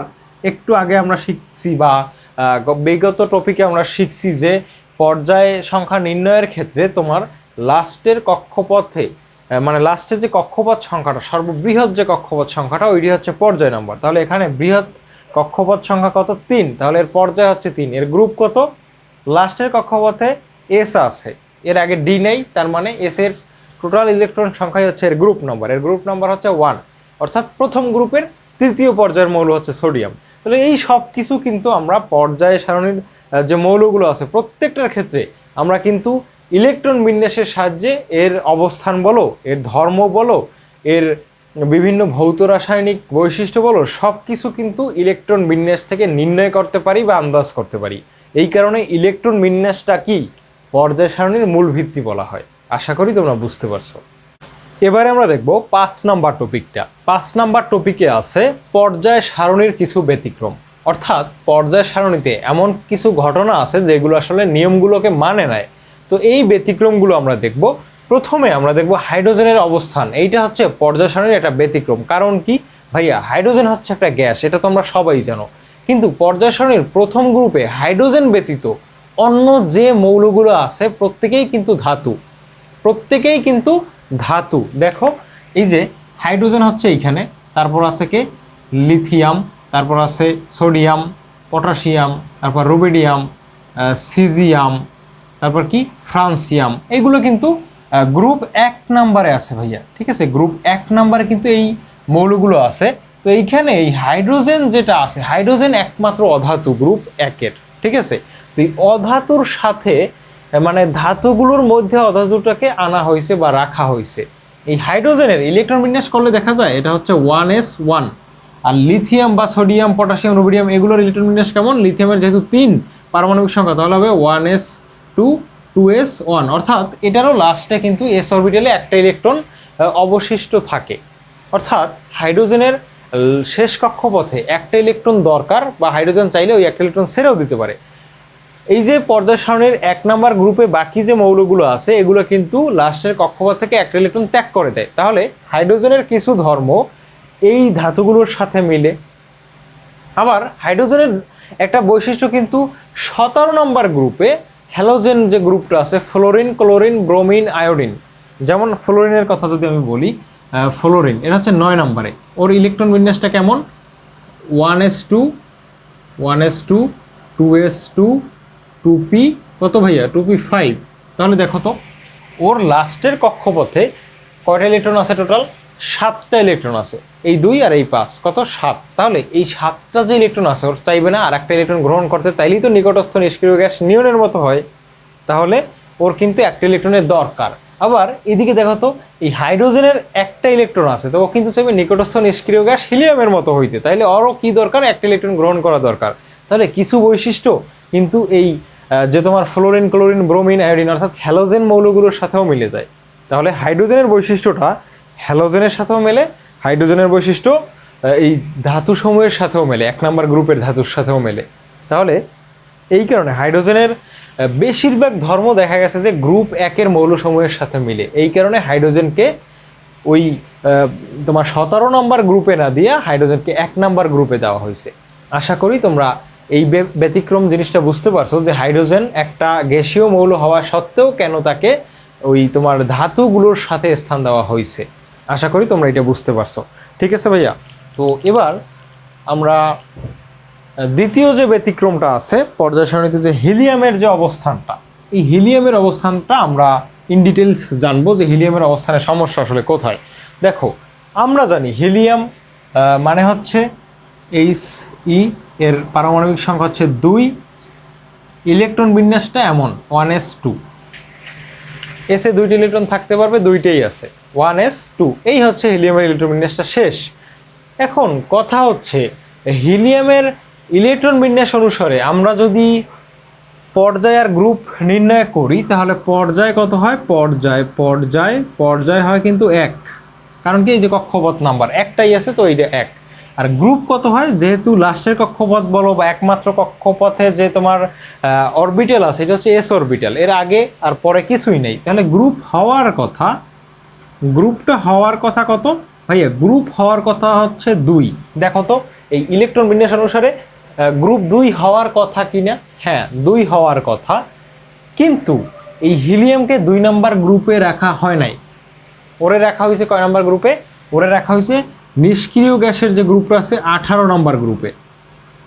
এই যে প্রথম পর্যায়ের 18 নম্বর গ্রুপে কিন্তু হিলিয়ামের অবস্থান, প্রথম পর্যায়ের 18 নম্বর গ্রুপে হিলিয়ামের অবস্থান। ঠিক আছে ভাইয়া? তাহলে এইখানে হচ্ছে হিলিয়াম। তাহলে হিলিয়ামের ইলেকট্রন বিন্যাস অনুসারে আমাদের পর্যায় 1 পাই, পর্যায় ঠিক আছে, পর্যায় নিয়ে ঝামেলা নাই। ঝামেলাটা বাড়ছে ভাইয়া কোথায়? ঝামেলাটা বাড়ছে গ্রুপে। গ্রুপ হওয়ার কথা 2 নম্বর গ্রুপ। হিলিয়ামের অবস্থানটা, হাইড্রোজেন যেহেতু এইখানে আছে, হিলিয়ামের অবস্থান হওয়ার কথা এইখানে, বা এই যে 2 নম্বর গ্রুপটায় নিচে আর কি, 2 নম্বর গ্রুপে এই হাইড্রোজেনের পাশাপাশি। কিন্তু হাইড্রোজেনের পাশাপাশি হিলিয়ামরে রাখা হয় না, হিলিয়ামরে নেওয়া হয়েছে কত নম্বরে? 18 নম্বরে। এইটার কারণ কি? কারণ হচ্ছে হিলিয়ামের কক্ষপথ একদম পূর্ণ আছে। তো 18 নম্বর গ্রুপে যে মৌলগুলো আছে প্রত্যেকের কক্ষপথ পূর্ণ, অর্থাৎ অষ্টক পূর্ণ আছে। তো এই কারণে হিলিয়ামের ধর্মগুলো কিন্তু এই নিষ্ক্রিয় গ্যাসের সাথে মিলে যায়, বা হিলিয়াম যেহেতু ইলেকট্রন দেয়ও না নেয়ও না, সেহেতু হিলিয়ামও হচ্ছে একটা নিষ্ক্রিয় গ্যাস। এই কারণে হিলিয়ামের অবস্থানটা হচ্ছে 18 নম্বর গ্রুপে। তাহলে 2 হওয়ার কথা গ্রুপ নাম্বার, কিন্তু না, ব্যতিক্রম এটা, এই জন্য এর গ্রুপ নাম্বার হচ্ছে 18। মনে রাখো, হিলিয়ামের গ্রুপ নাম্বার যদি বের করতে বলে, তোমরা যদি ইলেকট্রন বিন্যাস দিয়ে বের করতে চাও তাহলে 2 বেরোবে, যেটা ভুল। সঠিক কোনটা? হিলিয়ামের গ্রুপ নাম্বার কত? 18। আশা করি তোমরা এই ব্যাপারটা বুঝতে পারছো হিলিয়ামের ক্ষেত্রে। তারপরে ল্যান্থানাইট এবং অ্যাক্টিনাইট সারির মৌলগুলোর অবস্থান। দেখো, পর্যায় সারণীটা তো এইরকম। এইখানে 6 আর 7 পর্যায় যেটা আছে, ষষ্ঠ এবং সপ্তম পর্যায়, এই হচ্ছে সাপোজ 1 2 3 4 5, তারপর এখানে 6 নম্বর একটা পর্যায়, তারপরে কি 7 নম্বর পর্যায়। তো 6 7 এইখানে 2টা পর্যায়। এই 2টা পর্যায়ে ল্যান্থানাইট আর অ্যাক্টিনাইট সারির মৌলগুলো এইখানে এই পর্যায়ে থাকার কথা, এই 2টা পর্যায়ে থাকার কথা। এবং এরা হচ্ছে 3 নম্বর গ্রুপে, 2 নম্বর পর্যায়ের 3 নম্বর গ্রুপে, মানে এই যে তোমার 6 নম্বর পর্যায়ে ল্যান্থানাইট আর 7 নম্বর পর্যায়ে অ্যাক্টিনাইট সারির মৌলগুলো থাকার কথা, এবং গ্রুপ হবে তাদের জন্য 3 নম্বর গ্রুপ। ঠিক আছে? তো এই বরাবর থাকার কথা ল্যান্থানাইট অ্যাক্টিনাইট সিরিজের মৌলগুলোকে। কিন্তু ল্যান্থানাইট আর অ্যাক্টিনাইট সিরিজের মৌলগুলো কিন্তু নিচে আলাদাভাবে রাখা হয়েছে, নিচে আলাদাভাবে রাখা হয়েছে যাতে পর্যায় সারণীর সৌন্দর্য নষ্ট না হয়। ওরা কিন্তু এই যে পর্যায় 6 আর পর্যায় 7-এ 3 নম্বর গ্রুপে আছে, কিন্তু ওদেরকে ওইখানে রাখা হয় না, রাখা হয়েছে নিচে আলাদাভাবে 2টা সারিতে। তো এইটা কিন্তু পর্যায় সারণীর একটা ব্যতিক্রম, যে ল্যান্থানাইট এইটা থাকবে কত? 6 নম্বর পর্যায় বা ষষ্ঠ পর্যায়, আর অ্যাক্টিনাইট হচ্ছে সপ্তম পর্যায়। কিন্তু পর্যায় সারণীতে ওইখানে ওদের রাখা হয় না, ওদেরকে নিচে আলাদাভাবে 2টা সারিতে জায়গা দেওয়া হয়েছে। তাহলে এইটাও কিন্তু হচ্ছে একটা পর্যায় সারণীর ব্যতিক্রম। তো ভাইয়েরা, আশা করি পর্যায় সারণীর এই যে ব্যতিক্রমগুলো আছে এইগুলো তোমরা বুঝতে পারছো। এবং সব সময় একটা কথা মাথায় রাখবা, যে রসায়নে যাহাই ব্যতিক্রম তাহাই ইম্পর্টেন্ট। কি বলছি? যাহাই ব্যতিক্রম তাহাই ইম্পর্টেন্ট। এইটা এখন থেকেই মাথায় ঢুকিয়ে রাখো যে রসায়নের মধ্যে যে জিনিসটা ব্যতিক্রম ওই জিনিসটাই পরীক্ষায় দিবে। ঠিক আছে? তো আজকে তোমাদের আমি এইটা শিখাইলাম, মানে এই পর্যায়ে আর কি আমি এই যে টাইপ 5 যেইটা 5 নাম্বার টাইপটা শিখাইলাম, বা টপিকের ভিতরে 5 নাম্বারটা শিখাইলাম। তো ধীরে ধীরে আমরা সব কয়টা শেষ করবো ইনশাল্লাহ।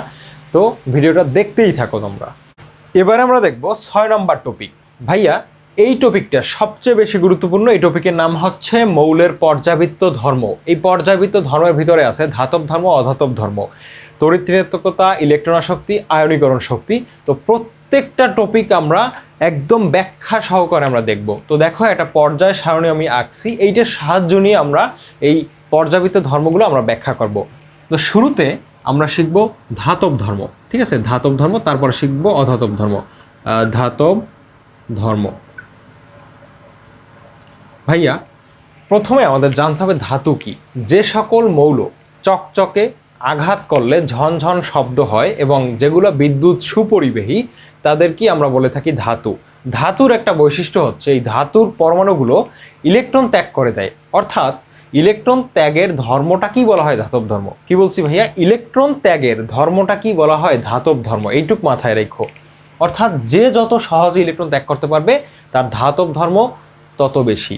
মনে রাখবা পর্যায় সারণীর যদি উপর থেকে নিচের দিকে যাও তাহলে ধাতব ধর্ম বৃদ্ধি পায়, আর বাম থেকে ডান দিকে গেলে ধাতব ধর্ম হ্রাস পায়। কেন হ্রাস পায়, কেন বৃদ্ধি পায় আমি ব্যাখ্যা করব। তো জাস্ট এইটুক মাথায় রাখো যে পর্যায় সারণীর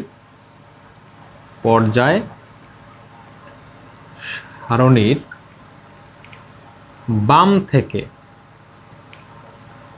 বা উপর থেকে, আগে উপর থেকে যদি নিচে যাই এটা আগে লিখি, যে উপর থেকে মানে একটা গ্রুপের, এই যদি তুমি এইভাবে বলো যে hydrogen, helium, hydrogen, lithium, sodium, potassium, কার ধাতব ধর্ম বেশি? পটাশিয়ামের। এই পটাশিয়ামের থেকে আবার রুবিডিয়ামের বেশি, রুবিডিয়ামের থেকে আবার সিজিয়ামের বেশি, সিজিয়ামের থেকে আবার ফ্রান্সিয়ামের বেশি। মানে যত নিচের দিকে যাবার ধাতব ধর্ম তত বেশি হবে আর কি। সবচেয়ে নিচে যে থাকবে তার ধাতব ধর্ম সবচেয়ে বেশি হবে। তাহলে উপর একটা গ্রুপের আর কি, উপর থেকে যদি তুমি নিচে যাও, উপর থেকে কোথায়? নিচে, তাহলে কি হবে? ধাতব ধর্ম বৃদ্ধি, ধাতব ধর্ম বৃদ্ধি পাবে। তো এইটুকু লিখে দিই, ধাতব ধর্ম বৃদ্ধি। অর্থাৎ কোনো একটা গ্রুপের যদি তুমি উপর থেকে নিচের দিকে নামো, যত নিচে নামতে থাকবা ওই মৌলটার ধাতব ধর্ম তত বেশি। আবার এটা কেন হয় আমি একটু ব্যাখ্যা করি, এটা সিম্পলি ব্যাখ্যা করি। এইটা হয় এই কারণে, যদি তুমি উপর থেকে নিচের দিকে নামতে থাকো তাহলে প্রত্যেকটা পরমাণুতে এক একটা করে কি হয়? কক্ষপথ যুক্ত হতে থাকে। অর্থাৎ তোমার হাইড্রোজেনের কক্ষপথ হচ্ছে একটা, লিথিয়ামের কক্ষপথ 2টা, তারপরে সোডিয়ামের কক্ষপথ 3টা, পটাশিয়ামের কক্ষপথ 4টা, রুবিডিয়ামের 5টা, 6টা, এইভাবে 7 পর্যন্ত। ঠিক আছে? তো যেই মৌলটার মানে উপর দিকে যে আছে তার কক্ষপথ কিন্তু নিউক্লিয়াসের কাছাকাছি, নিউক্লিয়াসের বাইরে আছে ইলেকট্রন কক্ষপথে, আর নিউক্লিয়াসের ভিতরে আছে পজিটিভ চার্জ বিশিষ্ট প্রোটন। তাহলে ইলেকট্রন আর প্রোটনের কিন্তু আকর্ষণটা বেশি হয় উপরের দিকে, যেহেতু কক্ষপথ কম। কিন্তু যদি নিচের দিকে নামো, সাপোজ সপ্তম কক্ষপথে আর তোমার নিউক্লিয়াসের মধ্যে আকর্ষণ বলটা কিন্তু খুব একটা তীব্র হয় না, কারণ এদের মধ্যে দূরত্ব বেশি। তো দূরত্ব যদি বেশি হয় তাহলে কেন্দ্রের নিউক্লিয়াস কিন্তু ওই লাস্টের কক্ষপথে ইলেকট্রনকে অতটা বেশি আকর্ষণ করে ধরে রাখতে পারে না। এই কারণে কি হয়? লাস্ট কক্ষপথ থেকে ইলেকট্রন অপসারণ করাটা উপরের মৌলের তুলনায় সহজ হয়। এই কারণে ইলেকট্রন যত সহজে অপসারণ করা যাবে যে মৌলে, তার ধাতব ধর্ম তত বেশি। এজন্যই নিচের দিকের মৌলগুলোর ধাতব ধর্ম বেশি হয়। আশা করি তোমরা বুঝতে পারছো। এবার আরেকটা জিনিস মাথায় রাখবা। তো এইখান থেকেই আমি আরেকটা কথা বলি যে ধাতব ধর্ম তো বৃদ্ধি পায় উপর থেকে নিচে গেলে। তাহলে আমি যদি তোমাদের বলি তুমি যদি নিচ থেকে উপর দিকে উঠতে থাকো তাহলে ধাতব ধর্মটা কি হবে? হ্রাস পাবে। জাস্ট এটার উল্টোটা আর কি। উপর থেকে নিচে গেলে বৃদ্ধি পায়, নিচ থেকে উপরে গেলে কি হয়? হ্রাস পায় ধাতব ধর্ম। আর একটা লাইন মাথায় রাখবা, বাম থেকে তুমি যদি ডানে যাও, বাম থেকে ডানে যদি যাও তাহলে ধাতব ধর্ম হ্রাস পাবে। কেন হ্রাস পাবে ভাইয়া? দেখো এই জায়গায় সোডিয়ামের পর্যায় সংখ্যা বা সোডিয়ামের কক্ষপথ সংখ্যাও 3, ম্যাগনেসিয়ামের কক্ষপথ সংখ্যাও 3, আবার তুমি যদি অ্যালুমিনিয়াম বলো, তারপর সিলিকন বলো, ফসফরাস বলো, এগুলোরও কক্ষপথ সংখ্যা 3। কিন্তু সোডিয়ামের লাস্টের কক্ষপথে ইলেকট্রন আছে কয়টা? একটা। ম্যাগনেসিয়ামের লাস্টের কক্ষপথে ইলেকট্রন 2টা। তুমি যদি ক্লোরিনের কথা বলো, ক্লোরিনের লাস্টের কক্ষপথে কয়টা ইলেকট্রন আছে? 7টা ইলেকট্রন আছে।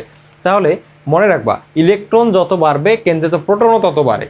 তো প্রোটন আর ইলেকট্রন যত বেশি প্রোটন থাকবে, যত বেশি ইলেকট্রন থাকবে, তাদের ভিতরে আকর্ষণ বলটা তীব্র হইবে। তো আকর্ষণ বল যত তীব্র হইবে, তুমি যদি একটা পর্যায়ে বাম দিক থেকে ডান দিকে যেতে থাকো, আকারগুলো হ্রাস পাইতে থাকবে। সামনে জানতে পারবা যে সোডিয়ামের থেকে ম্যাগনেসিয়ামের আকার ছোট, ম্যাগনেসিয়ামের থেকে অ্যালুমিনিয়ামের আকার আরও ছোট, সিলিকনের আকার আরও ছোট, ক্লোরিনের আকার আরও ছোট, আর্গনের আকার সবচেয়ে ছোট একটা পর্যায়ের, এই পর্যায়ের তৃতীয় পর্যায়ের।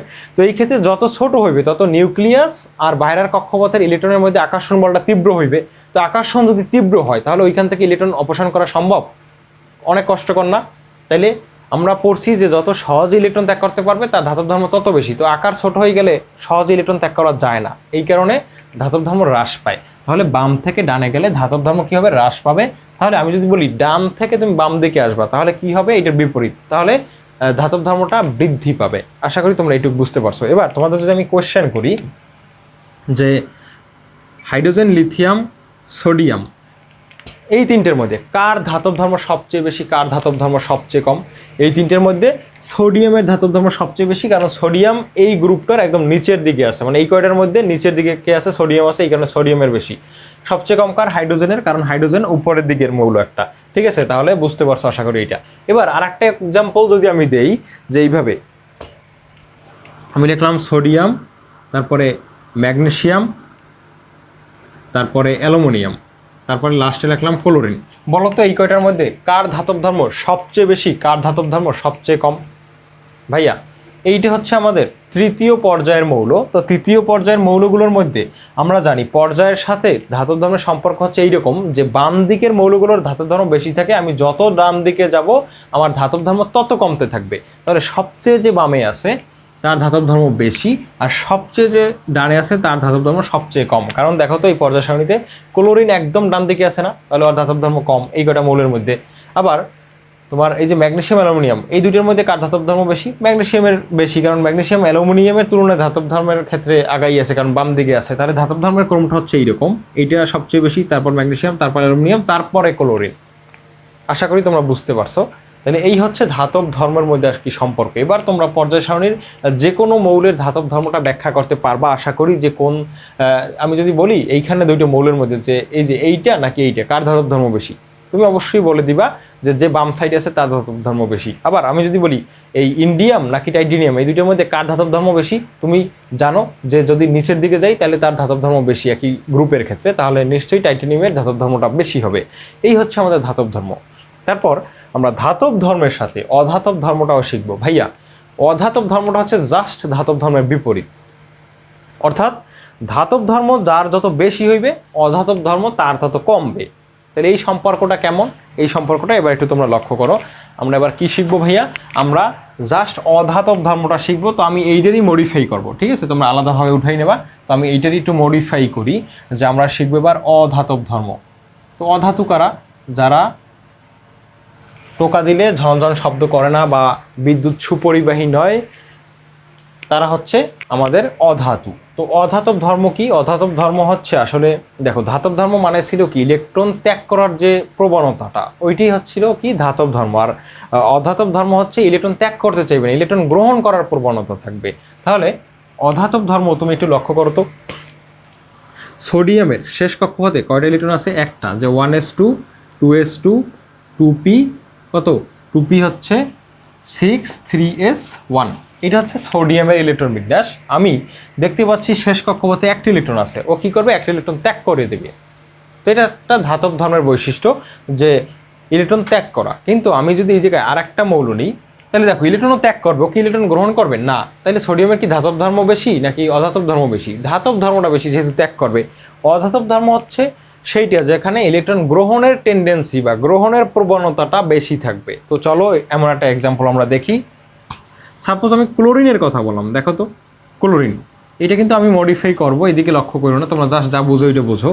1s2 2s2 2p6 3s2 3p, কত এই জায়গায় হচ্ছে 10 12 12 আর 5 17। দেখো লাস্টে আমরা জানি পিতে সর্বোচ্চ থাকতে পারে 6টা, আছে 5টা, তাহলে ও চাইবে না আর একটা গ্রহণ করতে, ও একটা ইলেকট্রন গ্রহণ করতে চাইবে। তো গ্রহণ যদি করতে চায় তাইলে এই গ্রহণ করার প্রবণতাটাই হচ্ছে অধাতব ধর্ম। তাহলে এই ক্লোরিনের কিন্তু অধাতব ধর্মটা বেশি দেখা যাচ্ছে। তো যাই হোক, তোমরা এইখানে আমি একটু মডিফাই করে দিই। মনে রাখবা যদি উপর থেকে নিচের দিকে যাও, তুমি যত উপর থেকে নিচের দিকে যাবা ইলেকট্রনের প্রতি নিউক্লিয়াসের আকর্ষণ তত কমতে থাকবে, অর্থাৎ ইলেকট্রন গ্রহণের হার তত কমতে থাকবে। তাহলে এইখানে এইভাবে হবে, উপর থেকে যদি তুমি নিচের দিকে যাও, উপর থেকে যদি নিচের দিকে যাও অধাতব ধর্মটা হ্রাস পাবে। অধাতব ধর্ম ভাইয়া কি হবে? অধাতব ধর্ম হ্রাস পাবে। উপর থেকে যদি তুমি নিচের দিকে যাও তাহলে অধাতব ধর্মটা হ্রাস পাবে। কারণ কি? কারণ অধাতব ধর্ম মানে হচ্ছে ইলেকট্রন গ্রহণ করার প্রবণতা। তাহলে উপর থেকে নিচের দিকে গেলে ইলেকট্রন গ্রহণ না, ইলেকট্রন ত্যাগের হারটা বাড়ে, এই কারণে অধাতব ধর্ম হ্রাস। আবার তুমি যদি বাম থেকে ডান দিকে যাও, দেখো বাম থেকে যত ডান দিকে যাবা, তুমি ম্যাগনেসিয়ামের কথা বলো, তুমি অ্যালুমিনিয়ামের কথা বলো, তারপর তুমি যে ক্লোরিনের কথা বলো, দেখো যত তুমি ডান দিকে যাবা দেখবা যে লাস্টের কক্ষপথে ইলেকট্রন বাড়তে বাড়তে একদম 7 পর্যন্ত যায় ক্লোরিনে।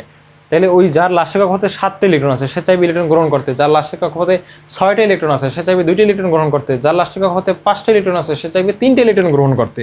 তাহলে এই দিকের মৌলগুলো কিন্তু ইলেকট্রন বেশি গ্রহণ করতে চায়। অর্থাৎ তুমি যদি বাম থেকে ডান দিকে যাও পর্যায় সারণীর, তাইলে কিন্তু তোমার অধাতব ধর্মটা কি হবে? বৃদ্ধি পাবে, অধাতব ধর্ম বৃদ্ধি পাবে। তাহলে এটার বিপরীতে তুমি বলতে পারো, তুমি যদি ডান থেকে বাম দিকে আসো অধাতব ধর্মটা কি হবে? হ্রাস পাবে। তো এই দুইটা জিনিস তোমরা মাথায় রাখবা। অর্থাৎ ধাতব ধর্ম মানে হচ্ছে ইলেকট্রন গ্রহণ, মানে ইলেকট্রন ত্যাগ করার প্রবণতা, ধাতব ধর্ম। আর অধাতব ধর্ম কি? ইলেকট্রন গ্রহণের প্রবণতা। যার ইলেকট্রনের গ্রহণের প্রবণতা যত বেশি তার অধাতব ধর্ম তত বেশি, যার ইলেকট্রন ত্যাগের প্রবণতা যত বেশি বা যত সহজে ত্যাগ করতে পারে তার ধাতব ধর্ম তত বেশি। তো ভাইয়া এটা বুঝে থাকলে তোমরা আমার এই প্রশ্নটার অ্যান্সার দাও তো, যে সোডিয়াম, তারপরে পটাশিয়াম, তারপর হচ্ছে রুবিডিয়াম, এই তিনটা মৌলের মধ্যে কার অধাতব ধর্ম সবচেয়ে বেশি? এই তিনটা মৌলের মধ্যে কার অধাতব ধর্ম সবচেয়ে বেশি? আমরা জানি যত নিচের দিকে যায় মানে একটা গ্রুপের তত পারমাণবিক আকার বাড়তে থাকে, মানে ইলেকট্রন ত্যাগ করাটা তত সহজ হয়। আর ত্যাগ করা সহজ মানেই কি? ধাতব ধর্ম বেশি। আমি প্রশ্ন করছি অধাতব ধর্ম বেশি কোনটার? তো আমরা এইখান থেকে দেখতে পাই যে উপর থেকে নিচে গেলে অধাতব ধর্ম হ্রাস পায়, তাহলে নিচ থেকে উপরে গেলে কী হইবে? অধাতব ধর্মটা বৃদ্ধি পাবে। তাহলে যে উপরে থাকবে তার অধাতব ধর্ম সবচেয়ে বেশি, আর সবচেয়ে কম অধাতব ধর্ম যে নিচের দিকে যত থাকবে আর কি, এই তিনটের মধ্যে তার অধাতব ধর্ম তত কি হবে? নিচের দিকে গেলে হ্রাস পাবে আর কি। ঠিক আছে, তাহলে আর একটা কোশ্চেনের অ্যান্সার দাও যে সোডিয়াম আর হচ্ছে ম্যাগনেসিয়াম, এই দুইটার মধ্যে কার ধাতব ধর্ম বেশি, কার ধাতব ধর্ম কম? কার অধাতব ধর্ম বেশি, কার অধাতব ধর্ম কম? দেখো ধাতব ধর্মের কথা যদি বলি তাহলে যত বামে থাকবে তার ধাতব ধর্ম বেশি, অর্থাৎ সোডিয়ামের ধাতব ধর্ম সবচেয়ে বেশি, ম্যাগনেসিয়ামের ধাতব ধর্ম এই দুইটার তুলনায় কম। ঠিক আছে, এই দুইটার মধ্যে কম। আবার অধাতব ধর্মের কথা যদি আমি বলি, যে যত তুমি ডান দিকে যাবা বাম থেকে যত ডানে যাবা অধাতব ধর্ম কী হবে? বৃদ্ধি পাবে। অধাতব ধর্ম কী হবে? বৃদ্ধি পাবে। অর্থাৎ এই দুইটার মধ্যে ডানে কে আছে পর্যায় সারণী? দেখো তো সোডিয়াম আর ম্যাগনেসিয়ামের মধ্যে ডানে বেশি আছে কে? ম্যাগনেসিয়াম। তাহলে ম্যাগনেসিয়ামের অধাতব ধর্ম কিন্তু সোডিয়ামের তুলনায় বেশি হবে। আশা করি তোমরা বুঝতে পারছো। তো ভাইয়া ধাতু আর অধাতু তো আমরা বুঝতে পারলাম, এবার আর একটা টার্ম আছে তোমাদের, অপধাতু। কি ভাইয়া? অপধাতু। এটা একটু লক্ষ্য করো, এখান থেকে এমসিকিউতে কোশ্চেন হইতে পারে যে অপধাতু জিনিসটা কি। আমরা জানি যে ধাতু মানে হচ্ছে যেটা ইলেকট্রন ত্যাগ করবে, আর অধাতু মানে হচ্ছে ইলেকট্রন গ্রহণ করবে। তাহলে অপধাতু জিনিসটা আসলে কি? অপধাতু হচ্ছে ওই সকল মৌল যেগুলো কিছু কিছু সময় ইলেকট্রন গ্রহণ করে, আবার কিছু কিছু সময় ইলেকট্রন ত্যাগ করে। অর্থাৎ কিছু সময় ধাতুর মতো আচরণ করে, আবার কিছু সময় অধাতুর মতো আচরণ করে। যে মৌলগুলো এরকম দ্বিমুখী আচরণ করে তাদেরকেই আমরা বলবো অপধাতু। তো একটা এক্সাম্পল যদি আমি দিই তোমাদের বই থেকে, এটা হচ্ছে সিলিকন। অর্থাৎ সিলিকন হচ্ছে অপধাতু। তোমাদের কোশ্চেন হইতে পারে যে নিচের কোনটি অপধাতু, এখানে অপশনে সিলিকন থাকলে এই সিলিকন হচ্ছে তোমাদের অ্যান্সার। ঠিক আছে ভাইয়া, তো এবার আমরা নেক্সট টপিকে যাব। নেক্সট টপিক হচ্ছে, মানে নেক্সট টপিক বলতে এই টপিকের মধ্যে নেক্সট পার্টটা হচ্ছে আমাদের পারমাণবিক ব্যাসার্ধ বা পরমাণুর আকার। পরমাণুর আকার বা পারমাণবিক ব্যাসার্ধ, পরমাণুর আকার বা পারমাণবিক ব্যাসার্ধ, পারমাণবিক ব্যাসার্ধ ভেরি ভেরি ইম্পর্টেন্ট একটা টপিক আমরা এবার শিখব। পরমাণুর আকার বা পারমাণবিক ব্যাসার্ধ, এটা যে পর্যায়ক্রমে যে বাড়ে কমে এটা আমরা শিখব। ঠিক আছে, পর্যায় গ্রুপ ভিত্তিকভাবে। তো দেখো মনে রাখবা ভাইয়েরা যে কোনো একটা গ্রুপের আমরা যদি উপর দিক থেকে নিচের দিকে নামি, তাহলে ওই গ্রুপে উপর থেকে নিচের দিকের মৌলগুলো ক্রমান্বয়ে আকার বাড়তে থাকবে। কি বলছি, কোনো একটা গ্রুপের, যে কোনো একটা গ্রুপের যদি আমরা কি করি, উপরের দিক থেকে নিচের দিকে নামতে থাকি, তাহলে এইটার থেকে এইটার আকার বড় হবে, এইটার থেকে এইটার আকার আরও বড় হবে, এইটার থেকে এইটার আকার আরও বড় হবে। এইভাবে যত নিচের দিকে নামবা এক একটা কক্ষপথ যুক্ত হওয়ার কারণে আমার আকারটা কিন্তু বাড়তে থাকবে। তো আশা করি তোমরা এইটুকু বুঝতে পারছো।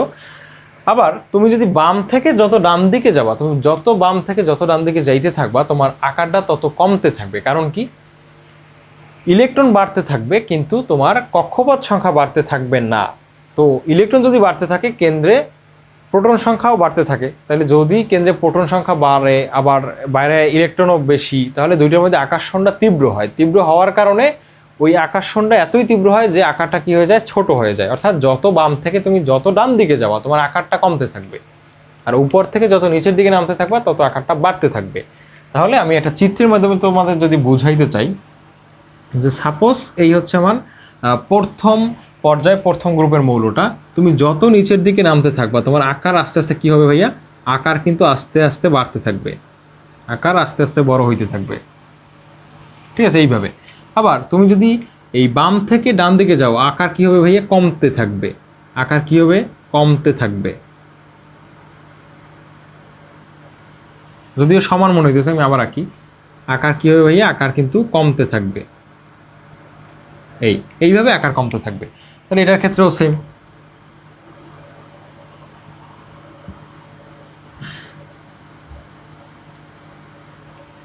তারপরে এইভাবে আর কি তোমার কমতে থাকবে আকার।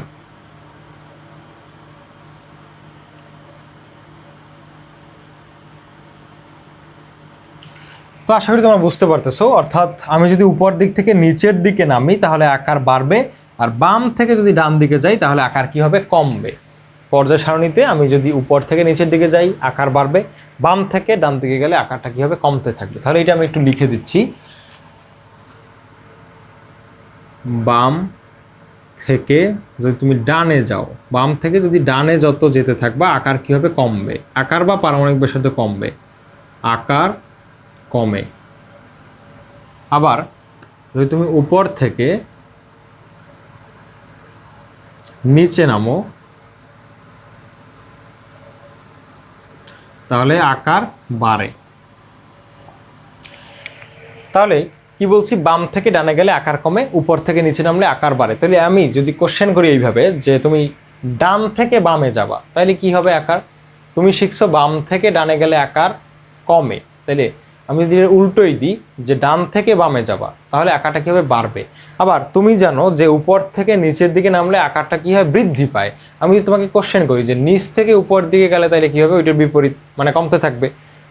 এইটার থেকে এইটার আকার কম, এইটার থেকে এইটার আকার আরেকটু কম, এইটার আকার আরেকটু কম, এইভাবে সবচেয়ে ছোটো হচ্ছে হাইড্রোজেন। তো এইভাবে আর কি তোমার মনে রাখতে হবে। তো এবার আমি একটু ব্যাখ্যা করি যে কেন উপর থেকে নিচের দিকে গেলে আকারটা বাড়ে, কেন বাম থেকে ডানের দিকে গেলে আকারটা কমে। তাহলে আমরা দুইটা মৌলের মধ্যে একটু কম্পারিজন করি। তো দেখো, প্রথমটা আছে কি, হাইড্রোজেন, তারপরটা আছে কি, লিথিয়াম। দেখো হাইড্রোজেনে একটা ইলেকট্রন আমরা জানি, এই হচ্ছে হাইড্রোজেন, এই ইলেকট্রন সংখ্যা হচ্ছে এই একটা কক্ষপথেই হয়ে যায়।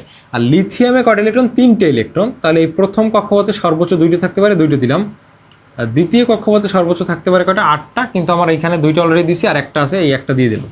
তাহলে দেখো তো, হাইড্রোজেনের একটা কক্ষপথই হয়ে যায়, লিথিয়ামে লাগে কয়টা কক্ষপথ, দুইটা কক্ষপথ। তাহলে এই দুইটার মধ্যে আকার কার বেশি, কে বড়, অবশ্যই লিথিয়াম বড়।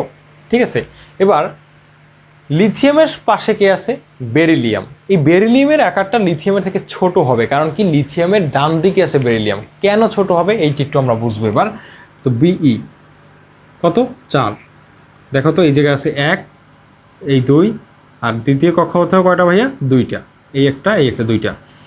তো আমি যেভাবে আঁকছি এতে মনে হয় যে বেরিলিয়ামটা বড়, কিন্তু আমি যদি একটু কারেক্টলি আঁকতে চাই, যে বেরিলিয়াম এখানে হচ্ছে 2টি ইলেকট্রন, আর লাস্টের কক্ষপথেও হচ্ছে কয়টা, 2টা। তো দেখো তো এইটার থেকে এইটার আকার একটু কম কিনা, অর্থাৎ তুমি বাম থেকে ডানে গেলে আকার যে কমে, এইটা তুমি দেখতে পাচ্ছ কিনা, দেখতে পাচ্ছ। এখন কথা হচ্ছে কেন কমে। দেখো, এই লিথিয়ামের কেন্দ্রে প্রোটন আছে কয়টা ভাইয়া, প্রোটন আছে কিন্তু 3টা। কয়টা প্রোটন আছে, 3টে প্রোটন আছে, 3টে ইলেকট্রন 3টে প্রোটন আছে। তাহলে 3টে প্রোটন যদি তোমার এই 3টি ইলেকট্রনের টানে তাইলে যতটুকু না ছোট হয় তার থেকে বেরিলিয়ামের কেন্দ্রে প্রোটন আছে কয়টা 4টা, যে 4টা প্রোটন যদি 4টা ইলেকট্রনের টানে তার থেকে বেশি ছোট হবে না। এইভাবে লাস্টে যদি তোমার ক্লোরিনের কথা বলো, ওর কেন্দ্রে অসংখ্য প্রোটন আছে আর বাইরে ইলেকট্রন আছে, এরা যদি আকর্ষণ বলটা তো তীব্র হইবে। কারণ কি? কারণ হইতেছে পজিটিভ চার্জ যত বাড়বে, বাইরে নেগেটিভ চার্জ যত বাড়বে, তাহলে কি দুইটার মধ্যে আকর্ষণ বলটা তীব্র হবে। তাহলে এই আকর্ষণ বলের কারণে এরা আকারটা কী হতে থাকে? সংকুচিত হতে থাকে। অর্থাৎ লিথিয়ামের থেকে বেরিলিয়ামের আকারটা একটু ছোট, বেরিলিয়ামের থেকে বোরনের আকার আরও বেশি ছোট হইবে, বোরনের থেকে কার্বনের আকার আরও বেশি ছোট হইবে। কারণ কি? দেখো, এই যে দ্বিতীয় পর্যায়ের ক্ষেত্রেই যদি আমি বলি, লিথিয়ামেরও 2টা কক্ষপথ, একদম দ্বিতীয় পর্যায়ে লাস্টে যে আছে ফ্লোরিন বলো নিয়ন বলো, এদেরও কিন্তু 2টা করে কক্ষপথ। তাহলে লাস্টের কক্ষপথে ইলেকট্রন যদি বাড়ে, কেন্দ্রে প্রোটনও বাড়বে। প্রোটন মানে পজিটিভ, ইলেকট্রন মানে নেগেটিভ, এর ভিতরে আকর্ষণ বলটা তীব্র হইবে। আকর্ষণ বল তীব্র হইলে সংকুচিত হয়ে যাবে। অর্থাৎ বাম থেকে ডানে গেলে এই কারণে আকারটা কি হইতে থাকে? কমতে থাকে। আর উপর থেকে নিচে গেলে কেন আকার বাড়ে? কারণ কক্ষপথ সংখ্যা বাড়তে থাকে। কক্ষপথ সংখ্যা কি হয়? কক্ষপথ সংখ্যা বাড়তে থাকে। এই লিথিয়ামের কক্ষপথ 2। এখন যদি সোডিয়ামের কথা বলি আমি, সোডিয়াম এর কক্ষপথ সংখ্যা হচ্ছে 3। এই যে 2 ইলেকট্রন, তারপর এখানে আছে 8টা ইলেকট্রন, তারপরে লাস্টের কক্ষপথে হচ্ছে 1টা ইলেকট্রন। তাহলে দেখো, এইখানে 1টা কক্ষপথ ছিল, এখানে 2টা কক্ষপথ ছিল, এখানে আছে কয়টা কক্ষপথ? 3টে কক্ষপথ আছে ভাইয়া। তাহলে 3টে কক্ষপথে বেশি জায়গা লাগবে, তাহলে এটার আকার বড় হইবে। তারপর যদি তুমি এর পরেরটা বলো, পটাশিয়ামের 4টা কক্ষপথ, রুবিডিয়ামের 5টা কক্ষপথ, এইভাবে আকারটা উপর থেকে নিচের দিকে বাড়তে থাকে। আর যদি তুমি বাম থেকে ডানে যাও, সাপোজ তুমি লিথিয়াম লেখলা, বেরিলিয়াম লেখলা, এবার তোমার আছে কি? বোরন। তাহলে বোরনের আকারটা কিন্তু আরও ছোট হইবে। বোরনের আকার আরও ছোট হইবে, কারণ প্রথম কক্ষপথে 2টা, দ্বিতীয় কক্ষপথে কয়টা ভাইয়া? দ্বিতীয় কক্ষপথে হচ্ছে 3টা। এই এর আকার আরও ছোট হইবে। তারপর যদি তুমি বলো কার্বন, কার্বনের আকার আরও ছোট হইবে। কারণ কি? দেখো, কক্ষপথ সংখ্যা বাড়তেছে না, প্রত্যেকটাই 2টা করে কক্ষপথ আছে একই পর্যায়ের ক্ষেত্রে। তো সেক্ষেত্রে কিন্তু তোমার বাইরে ইলেকট্রন বাড়তেছে আর কেন্দ্রের ভিতরে প্রোটন বাড়তেছে। এই কারণে এদের ভিতরে আকর্ষণ বলটা কিন্তু তীব্র থেকে তীব্রতর হইতেছে। ঠিক আছে? তীব্র থেকে তীব্রতর হওয়ার কারণেই কিন্তু মেইনলি তোমার এই আকারটা আর বাড়তেছে না, কমতেছে। ঠিক আছে? অর্থাৎ বাম থেকে যদি ডান দিকে যাই আকার কমবে, উপর থেকে নিচের দিক গেলে আকার বাড়বে। আশা করি তোমাদের এখন আর বিন্দুমাত্র সমস্যা এই পরমাণুর আকার আর পারমাণবিক ব্যাসার্ধ এটার ভিতরে নাই। তো এবার তোমাদের যদি আমি কয়েকটা কোয়েশ্চেন করি, যে তোমরা আমাকে বলবা পটাশিয়ামের পারমাণবিক ব্যাসার্ধ বেশি নাকি এই গ্রুপের সবচেয়ে ডানের যে মৌল যে ব্রোমিন, এই ব্রোমিনের পারমাণবিক ব্যাসার্ধ বেশি? কার আকারটা বড়, কার সাইজটা বড় বলো তো? পটাশিয়াম আর ব্রোমিনের মধ্যে নিশ্চয়ই পটাশিয়ামের। কারণ কি? পটাশিয়াম বাম দিকে আছে, আমরা জানি বাম দিকে থাকলে তার আকারটা বাড়বে। মানে বাম থেকে তুমি ডানে যত যাবা কমতে থাকবে, তার মানে বামেরটার বেশি, তাইলে পটাশিয়ামের বেশি। ব্রোমিন একদম ডান দিকে আছে, তাহলে ব্রোমিনের পারমাণবিক ব্যাসার্ধ বা আকারটা কিন্তু এই পটাশিয়ামের তুলনায় কম। আর একটা প্রশ্নের অ্যান্সার দাও, যে আমার fluorine, chlorine, bromine, fluorine, chlorine আর কি ব্রোমিন, এই ফ্লোরিন, ক্লোরিন, ব্রোমিনের মধ্যে আকারের ক্রমটা কেমন? দেখো, সবচেয়ে বড়কে এই ফ্লোরিন, ক্লোরিন, ব্রোমিনের মধ্যে আমরা জানি উপর থেকে যত নিচে নামবা, উপর থেকে যত নিচের দিকে নামবা আকার বাড়তে থাকবে। তার মানে সবচেয়ে এই 3টের মধ্যে নিচে আছে ব্রোমিন, তাহলে ব্রোমিনের আকার সবচেয়ে বড়, তারপর ক্লোরিন, তারপরে ফ্লোরিন। আশা করি তোমরা পারমাণবিক আকার বা পরমাণুর আকার এটা তোমরা খুব ভালোভাবে বুঝতে পারছো। ইনশাল্লাহ পরীক্ষা আসলে তোমরা এবার পারবা। কোনো কনফিউশন থাকলে অবশ্যই কমেন্ট বক্সে জানাও। এবারে আমরা নেক্সট টপিকটা দেখব, মানে তোমার এই যে পরমাণুর আকার আর পারমাণবিক ব্যাসার্ধ তো দেখলাম, এবারে আমরা আর একটা টপিক দেখি। এবারে আমরা শিখব আয়নীকরণ শক্তি। আয়নীকরণ শক্তি কাকে বলে? গ্যাসীয় অবস্থায় কোনো মৌলের 1 মোল গ্যাসীয় পরমাণু থেকে 1 মোল ইলেকট্রনকে অপসারণ করে 1 মোল ধনাত্মক চার্জে পরিণত করতে যে পরিমাণে শক্তির প্রয়োজন হয় তাকেই বলা হয় আয়নীকরণ শক্তি। ভাইয়া, এত বড় সংজ্ঞা আসলে তোমাদের মাথার উপর দিয়ে যাবে।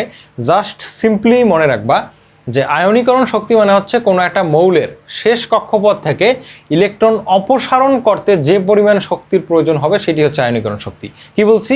কোনো একটা মৌলের শেষ কক্ষপথ থেকে ইলেকট্রন অপসারণ করতে যে শক্তিটা লাগবে সেটি হচ্ছে আয়নীকরণ শক্তি। যার ইলেকট্রন অপসারণ করতে যত বেশি শক্তি লাগবে তার আয়নীকরণ শক্তির মান তত বেশি। আশা করি তোমরা বুঝতে পারছো। তাহলে আয়নীকরণ শক্তিটা কি আমরা বুঝতে পারলাম, যে শেষ কক্ষপথ থেকে ইলেকট্রন অপসারণ করতে প্রয়োজনীয় শক্তি। তো এবার কথা হচ্ছে যে বাম থেকে ডানে গেলে, উপর থেকে নিচে নামলে আয়নীকরণ শক্তির পরিবর্তনটা আসলে কেমন, এইটা আমরা একটু জানি। যে দেখো, মনে রাখবা বাম থেকে যদি ডানে যাও, বাম থেকে তুমি যদি ডানে যাও পর্যায় সারণীর, অর্থাৎ কোনো একটা পর্যায়, সাপোজ এই চতুর্থ পর্যায়, তুমি যদি বাম থেকে, এই যে এইটা হচ্ছে বাম, এই দিকে হচ্ছে ডান, তাহলে এইটার থেকে এইটার আয়নীকরণ শক্তি বেশি, এইটার থেকে এইটার আয়নীকরণ শক্তি বেশি, এইটা মানে ক্রমান্বয়ে ওইদিকে সবচেয়ে বেশি আয়নীকরণ শক্তি হচ্ছে ডান সাইডের মৌলগুলোর। অর্থাৎ কোনো দুইটা মৌল দিয়ে যদি বলে কার আয়নীকরণ শক্তি বেশি, তুমি চিন্তা করবা যে পর্যায় সারণীতে যে ডান দিকে তার আয়নীকরণ শক্তি বেশি, যে বাম দিকে তার আয়নীকরণ শক্তিটা কম। এখন আমি তোমাকে বলি নিকেল আর কপারের মধ্যে কার আয়নীকরণ শক্তি বেশি? দেখো এই দুইটার মধ্যে কে ডানে আছে? নিকেল আর কপারের মধ্যে পর্যায় সারণীতে অবস্থান অনুযায়ী কে ডানে আছে কে বামে আছে? ডানে কিন্তু আছে কপার, বামে আছে কে নিকেল। তাইলে ডানে যে থাকবে তার আয়নীকরণ শক্তির মান বেশি, অর্থাৎ কপারের আয়নীকরণ শক্তির মান বেশি। আশা করি তোমরা বুঝতে পারছো। তাহলে বাম থেকে ডানে গেলে আয়নীকরণ শক্তি বৃদ্ধি পাবে, আয়নীকরণ শক্তি বাড়ে, শক্তি বাড়ে। এখন প্রশ্ন হচ্ছে ভাইয়া কেন বাড়বে? বাম থেকে যদি আমি ডান দিকে যাই তাহলে ডান দিকের মৌলগুলোর আয়নীকরণ শক্তিটা আসলে কেন বাড়বে, এইটা হচ্ছে তোমাদের কোয়েশ্চেন। তো আমি এইটা যদি একটু ব্যাখ্যা করতে যাই যে তুমি যখন বাম থেকে ডানে যাবা তখন কি হবে তোমার, তখন মৌলগুলোর এই একটা সাপোজ আমি মৌল নিলাম ক্লোরিন, তাহলে ক্লোরিনের অবস্থাটা এমন হয় যে এইখানে দুইটা, তারপরে এইখানে হচ্ছে 8টা, আর লাস্টের কক্ষপথে কয়টা? 7টা। ভাইয়া তোমার দেখে কি মনে হচ্ছে লাস্টের কক্ষপথে 7টা ইলেকট্রন আছে, এই মৌলটা কি ইলেকট্রন ত্যাগ করতে চাইবে? না, চাইবে না। তারপরও তুমি যদি ওর থেকে একটা ইলেকট্রন ত্যাগ করাইতে চাও তোমার অনেক বেশি শক্তি দিতে হবে না? দিতে হবে কিনা? সোডিয়ামের লাস্ট কক্ষপথ আছে 1টা, ও চাই একটা ইলেকট্রন ত্যাগ করতে। ক্লোরিনের লাস্ট কক্ষপথ আছে 7টা ইলেকট্রন, ও কি একটা ইলেকট্রন ত্যাগ করতে চাইবে? না, ও চাইবে এটা গ্রহণ করতে। তারপরও তুমি ওর থেকে একটা ইলেকট্রন ত্যাগ করাইতে চাইতেছো, তাহলে তোমার বেশি শক্তি প্রয়োগ করতে হইবে না একটা ইলেকট্রন ছুটাইতে হলে? তো আমরা জানি কোনো একটা মৌল থেকে লাস্ট কক্ষপথে ইলেকট্রন ছুটাইতে যত বেশি শক্তি দেওয়া লাগবে তার আয়নীকরণ শক্তি তত বেশি। সোডিয়ামের লাস্ট কক্ষপথ আছে 1টা ইলেকট্রন, এ হচ্ছে 2টা, এই 8টা, এই 10, আর লাস্টে কয়টা আছে? 1টা। লাস্টে আছে 1টা ইলেকট্রন, ওরে দিলেই মানে একটা শক্তি দিলেই কিছুটা ও ইলেকট্রনটা ছাইড়ে দেবে হাসতে হাসতে। কিন্তু ক্লোরিনের লাস্টে ইলেকট্রন আছে কয়টা? 7টা। ও কি একটা ইলেকট্রন ছাড়বে? না, ও তো চাইবে লাস্টে 8টা থাকুক ওর, ও চাইবে এটা গ্রহণ করতে। তাহলে ও কেন ছাড়তে চাইবে? ও কিন্তু ছাড়তে চাইবে না, ও চাইবে আর ওটা গ্রহণ করতে। তাহলে ওরে ছাড়ানোর জন্য একটা ইলেকট্রন বেশি শক্তি প্রয়োগ করতে হইবে, এই কারণে ওর আয়নীকরণ শক্তির মানটা বেশি। আর সোডিয়াম বাম পাশে আছে, ওর আয়নীকরণ শক্তির মানটা কম। অর্থাৎ তুমি যদি বাম দিক থেকে ডান দিকে যাও তাহলে তোমার ইলেকট্রন সংখ্যা বাড়ে, আর পরমাণুর নিউক্লিয়াস আর ইলেকট্রনের মধ্যে আকর্ষণটা তীব্র হয়। ওইখান থেকে ইলেকট্রন অপসারণ করাটা বেশ কষ্টসাধ্য এবং শক্তি বেশি প্রয়োগ করতে হবে। এই জন্যই তোমার একটা মৌলের যদি তুমি বাম থেকে ডান দিকে যাও পর্যায় সারণীর একটা পর্যায়, তাহলে তোমার আয়নীকরণ শক্তির মানগুলো কীভাবে হয়ে বৃদ্ধি পাবে? যত ডান দিকে যেতে থাকবা তত আয়নীকরণ শক্তির মানটা বৃদ্ধি পাবে। তো আশা করি বাম থেকে ডানের ব্যাপারটা বুঝতে পারছো। এবার আমরা যদি বলি যে তুমি উপর থেকে নিচের দিকে যদি নামো, উপর থেকে কি কোন দিকে নামবা? নিচের দিকে। যে কোনো একটা গ্রুপের উপরের থেকে নিচের দিকে যত নামবা আয়নীকরণ শক্তির মান তত কমতে থাকবে। উপর থেকে যদি নিচের দিকে নামো তাহলে আয়নীকরণ শক্তি কমে, মৌলগুলোর আয়নীকরণ শক্তি কী হয়? কমে। যেমন আমি আরেকটা এক্সাম্পল যদি দিই, আমি সোডিয়াম নিছি, সোডিয়ামের নিচে কি আছে? পটাশিয়াম। তো পটাশিয়ামের গঠনটা এমন না, এই যে পটাশিয়াম, এখানে কটা? 2টা। প্রথম কক্ষপথে কটা ইলেকট্রন? 2টা ইলেকট্রন। আর দ্বিতীয় কক্ষপথে কটা ইলেকট্রন? দ্বিতীয় কক্ষপথে 8টা।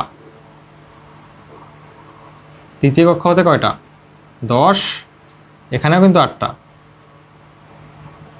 18, আর লাস্টে যাইয়া আর একটা 19। তাহলে দেখো তো এই সোডিয়ামের এই লাস্ট ইলেকট্রনটা কিন্তু নিউক্লিয়াসের যতটুকু কাছাকাছি, এই পটাশিয়ামের লাস্ট ইলেকট্রনটা কিন্তু তার থেকেও বেশি দূরে। তাইলে কি সোডিয়ামের থেকে পটাশিয়ামের লাস্ট ইলেকট্রনের প্রতি মায়াটা কম, কারণ অনেক দূরে আছে। তাহলে ওরা ইজিলি করে দেওয়া যাবে, ছুটেই দেওয়া যাবে, বা অল্প শক্তি দিলেই ওই ইলেকট্রনটা ছুটে যাবে। তাইলে তোমার উপর থেকে যত নিচের দিকে নামবা কক্ষপথ যেহেতু বাড়বে, তার মানে লাস্টের ইলেকট্রনের দূরত্ব বাড়তে থাকবে। তো লাস্ট ইলেকট্রনের দূরত্ব বাড়া মানে ওর প্রতি নিউক্লিয়াসের আকর্ষণ বলটা কমতে থাকা। তো আকর্ষণ বল যদি নিউক্লিয়াসের কমে তাহলে ও একটু শক্তি দিলেই তো ও ছুটে যাবে, তাহলে ছুটোইতে সহজ হবে। তো ছুটোইতে যত কঠিন হবে আয়নীকরণ শক্তি তত বেশি, ছুটোইতে যত সহজ হবে আয়নীকরণ শক্তির মান তত কম। অর্থাৎ উপর থেকে যদি নিচের দিকে নামো তাহলে আয়নীকরণ শক্তির মানগুলো কেমন হবে? কমতে থাকবে। এবার যদি তোমাকে আমি কোশ্চেন করি যে তুমি যত বাম থেকে, মানে আমি বলছি বাম থেকে ডানে যাইলে আয়নীকরণ শক্তির মান বাড়ে। আমি যদি বলি যে তুমি যদি ডান থেকে বাম দিকে আসো, তাহলে এটার উল্টো ঘটনা ঘটবে, যে আয়নীকরণ শক্তির মান তখন কমবে। আবার যদি তুমি নিচ থেকে উপর দিকে যাও, আয়নীকরণ শক্তির মান কী হবে? বাড়বে। কারণ তুমি জানো উপর থেকে নিচে গেলে আয়নীকরণ শক্তির মান কমে, তাহলে নিচ থেকে উপরে গেলে কী হবে? আয়নীকরণ শক্তির মানটা বাড়বে ক্রমান্বয়ে। ঠিক আছে?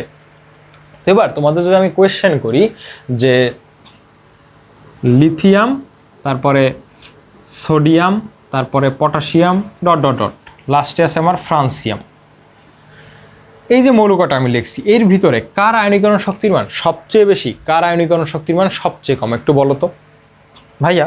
মনে রাখবা, উপরের দিকের মৌলগুলোর আয়নীকরণ শক্তির মান বেশি, নিচের দিকের আয়নীকরণ শক্তির মান কম। কারণ কি, যে আমরা বলেই দিছি, তাহলে এখানে সবচেয়ে উপরে যে আছে তার আয়নীকরণ শক্তির মান সবচেয়ে বেশি, সবচেয়ে যে নিচে আছে তার আয়নীকরণ শক্তির মান সবচেয়ে কম। কারণ আমরা জানি উপর থেকে নিচের দিকে গেলে আয়নীকরণ শক্তির মান কমে।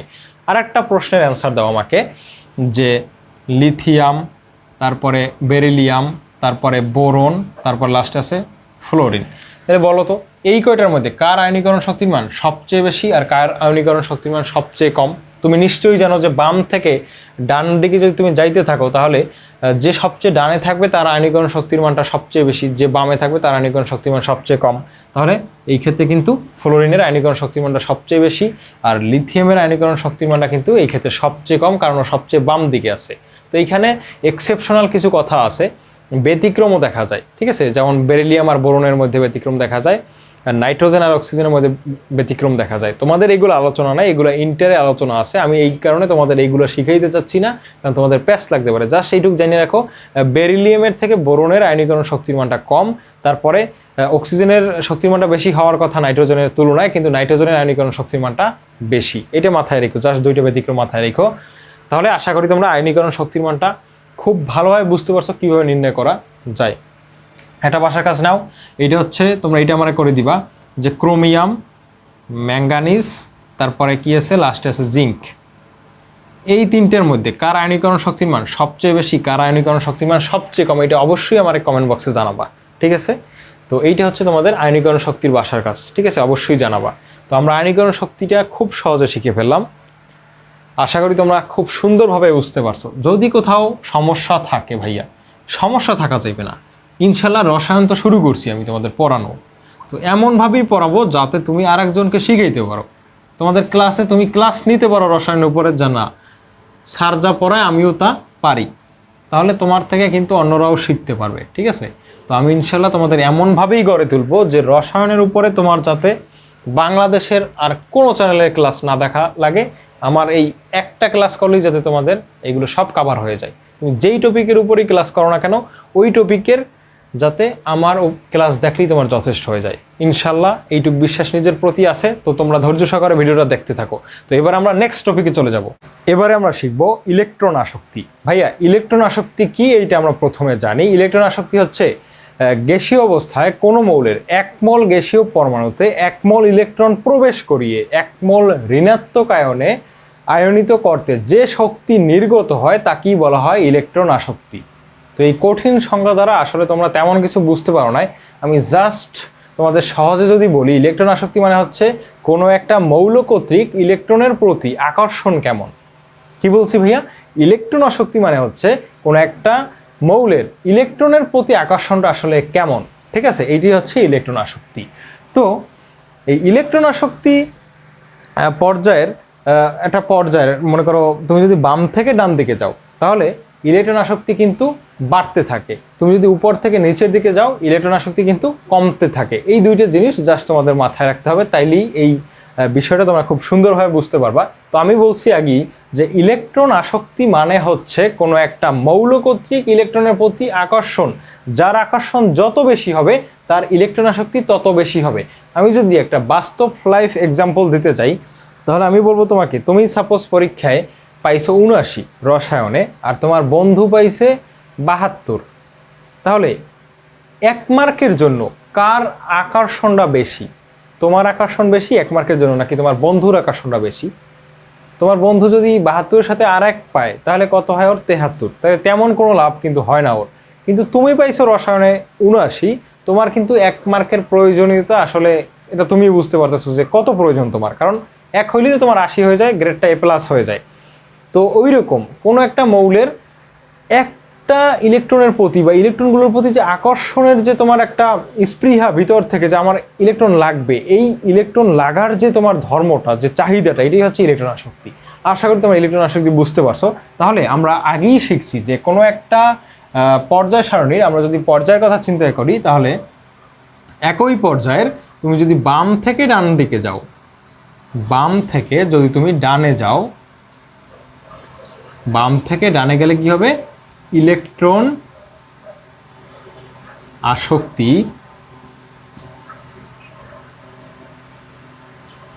ইলেকট্রন আসক্তি কি ভাইয়া কমবে নাকি বাড়বে? ইলেকট্রন আসক্তি কিন্তু বাড়বে, ইলেকট্রন আসক্তি বাড়ে। কারণ কি?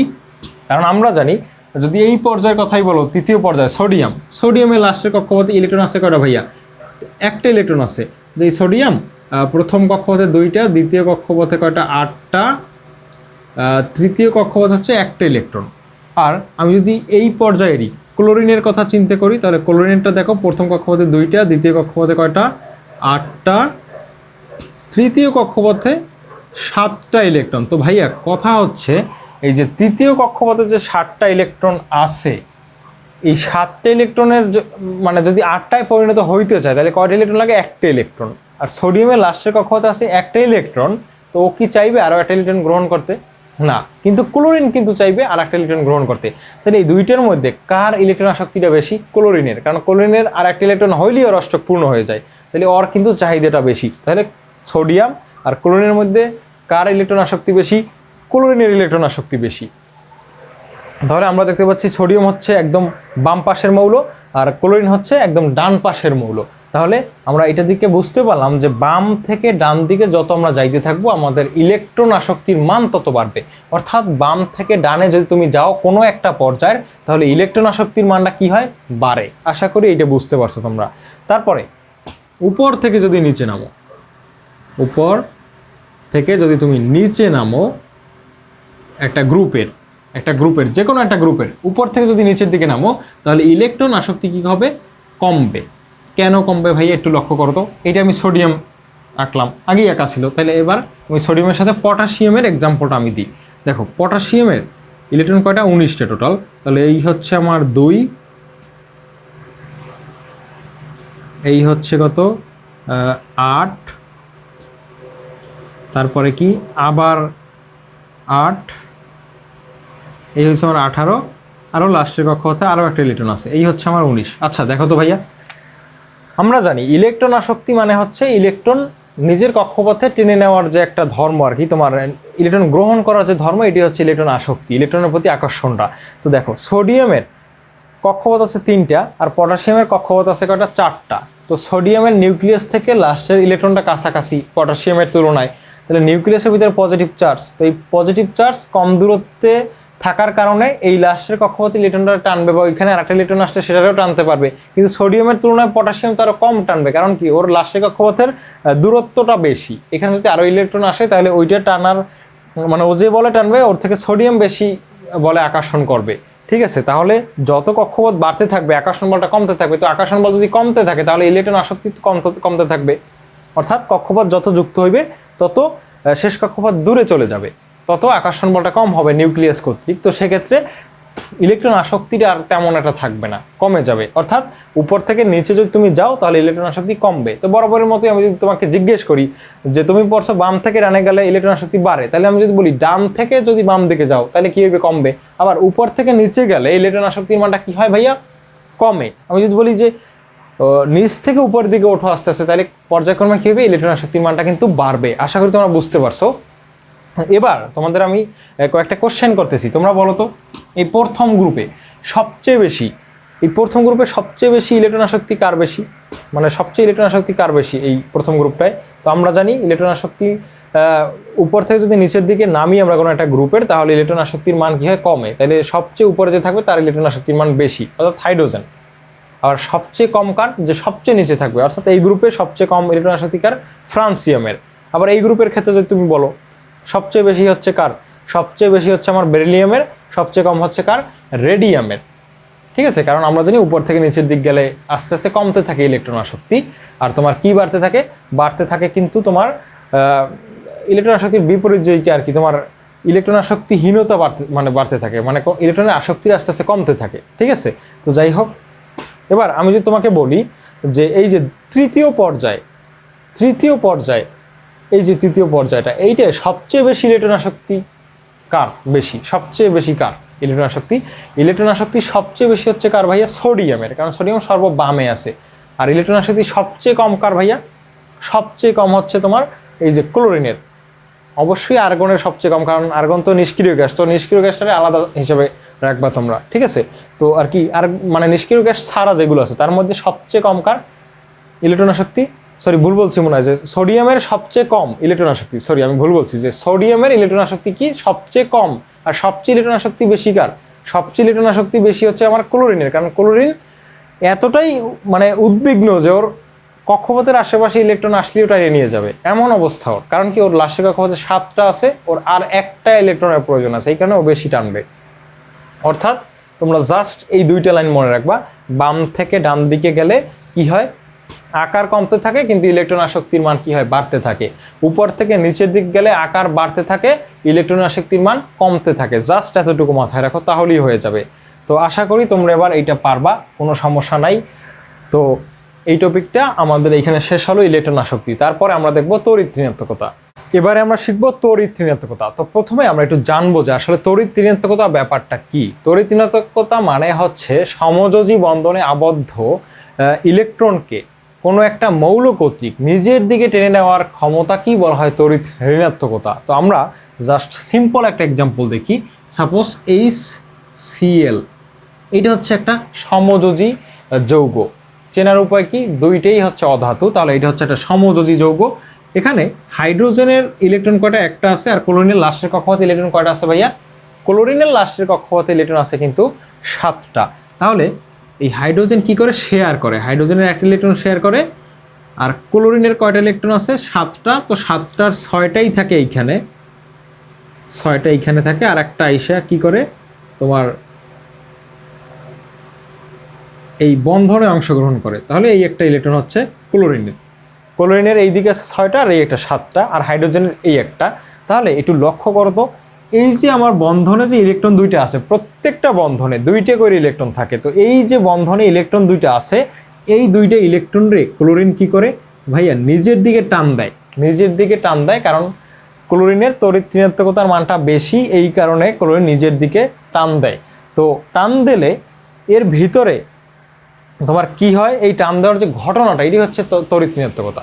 টান দিলে কিন্তু এর ভিতরে আংশিক ধনাত্মক আর আংশিক ঋণাত্মক নামে 2টা চার্জের সৃষ্টি হয়, অর্থাৎ পোলারায়ন ঘটে। তো মেইনলি তড়িৎ ঋণাত্মকতা বোঝানোর জন্যই আমি এইটা লিখছি, যে হাইড্রোজেন আর ক্লোরিন যে বন্ধন গঠন করে HCl গঠিত হয়, ওইখানে বন্ধনের যে ইলেকট্রন 2টা আছে, ওইটারে ক্লোরিন নিজের দিকে টানে। এই যে নিজের দিকে টানার যে প্রবণতা বা ক্ষমতা, এটা কি বলা হয়? তড়িৎ ঋণাত্মকতা। আশা করি আমরা তড়িৎ ঋণাত্মকতা ব্যাপারটা বুঝতে পারছি। তড়িৎ ঋণাত্মকতা ওয়ান কাইন্ড অফ ইলেকট্রন আসক্তি, মানে যার ইলেকট্রন আসক্তি বেশি তার তড়িৎ ঋণাত্মকতাও বেশি। অর্থাৎ ইলেকট্রন আসক্তিতে আমরা যা শিখছি, তড়িৎ ঋণাত্মকতাতেও আমরা তাই শিখবো। অর্থাৎ তুমি যদি বাম থেকে ডান দিকে যদি যাও, ডানে গেলে তড়িৎ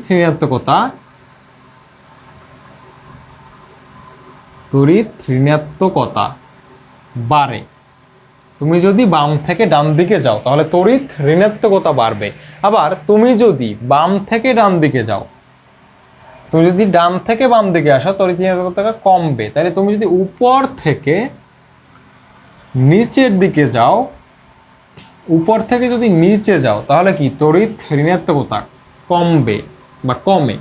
উপর থেকে নিচের দিকে গেলে তড়িৎ ঋণাত্মকতা কমে, কারণ কি?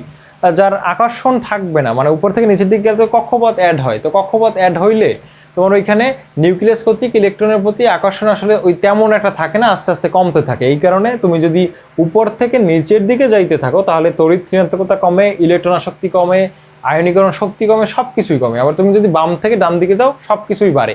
শুধুমাত্র আকারটাই ব্যতিক্রম, যে আকারে ছিল কি উপর থেকে নিচে গেলে বাড়তো, বাম থেকে ডানে গেলে কি হইতো? কমতো। ঠিক আছে, তো এই আকারটা আসলে ডিফারেন্স আছে। আর তোমার যে ধাতব ধর্ম অধাতব ধর্ম, সেটাও কিন্তু উপর থেকে নিচে গেলে কি হয়? বাড়ে। আর বাম থেকে ডানে গেলে কি? সেটাও কিন্তু কমে। তো তুমি জাস্ট ওই আকার, পারমাণবিক আকার যেটা আছে, ওইটা একটু ব্যতিক্রম, ওইটা একটু মাথায় রেখো। কি বলছি বুঝতে পারছো ভাইয়া? পারমাণবিক আকারটা একটু মাথায় রাখবা। তো দেখো তড়িৎ ঋণাত্মকতা তোমরা আসলে বুঝতে পারছো আশা করি, কারণ ইলেকট্রন আসক্তিও যা তড়িৎ ঋণাত্মকতাও মোটামুটি তা।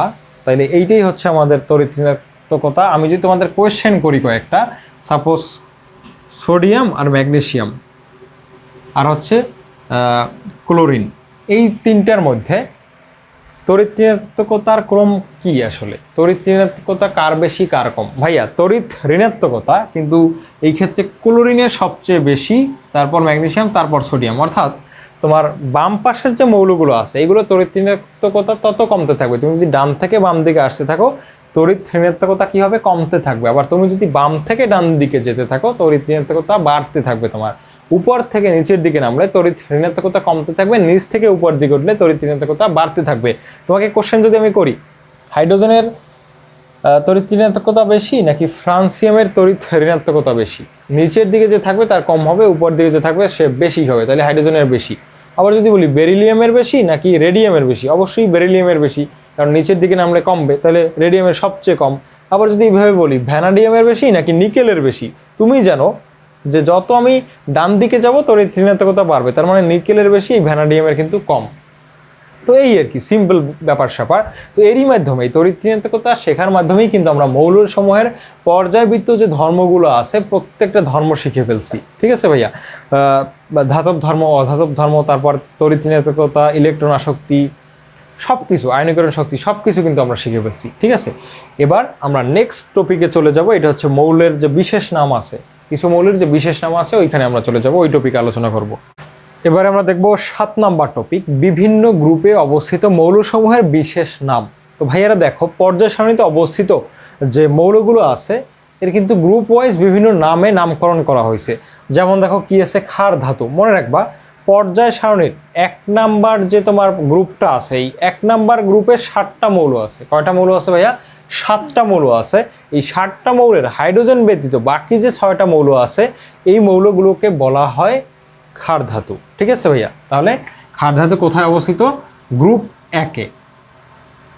গ্রুপ 1-এর হাইড্রোজেন ব্যতীত, হাইড্রোজেন ব্যতীত যে 6টা মৌল আছে, lithium, sodium, potassium, rubidium, caesium, francium, এইগুলো হচ্ছে আমার ক্ষার ধাতু। তারপর আসো মৃৎক্ষার ধাতু। ভাইয়া মৃৎক্ষার ধাতু হচ্ছে এই পর্যায় সারণীর গ্রুপ 2-এর যে মৌলগুলো আছে, ঠিক আছে, beryllium, magnesium, calcium, strontium, barium, radium, এই যে 6টা মৌল আছে এইগুলো হচ্ছে মৃৎক্ষার ধাতু। এগুলো মাটিতে ক্ষার হিসাবে পাওয়া যায়, এই কারণে মৃৎক্ষার ধাতু বলা হয় এগুলোকে।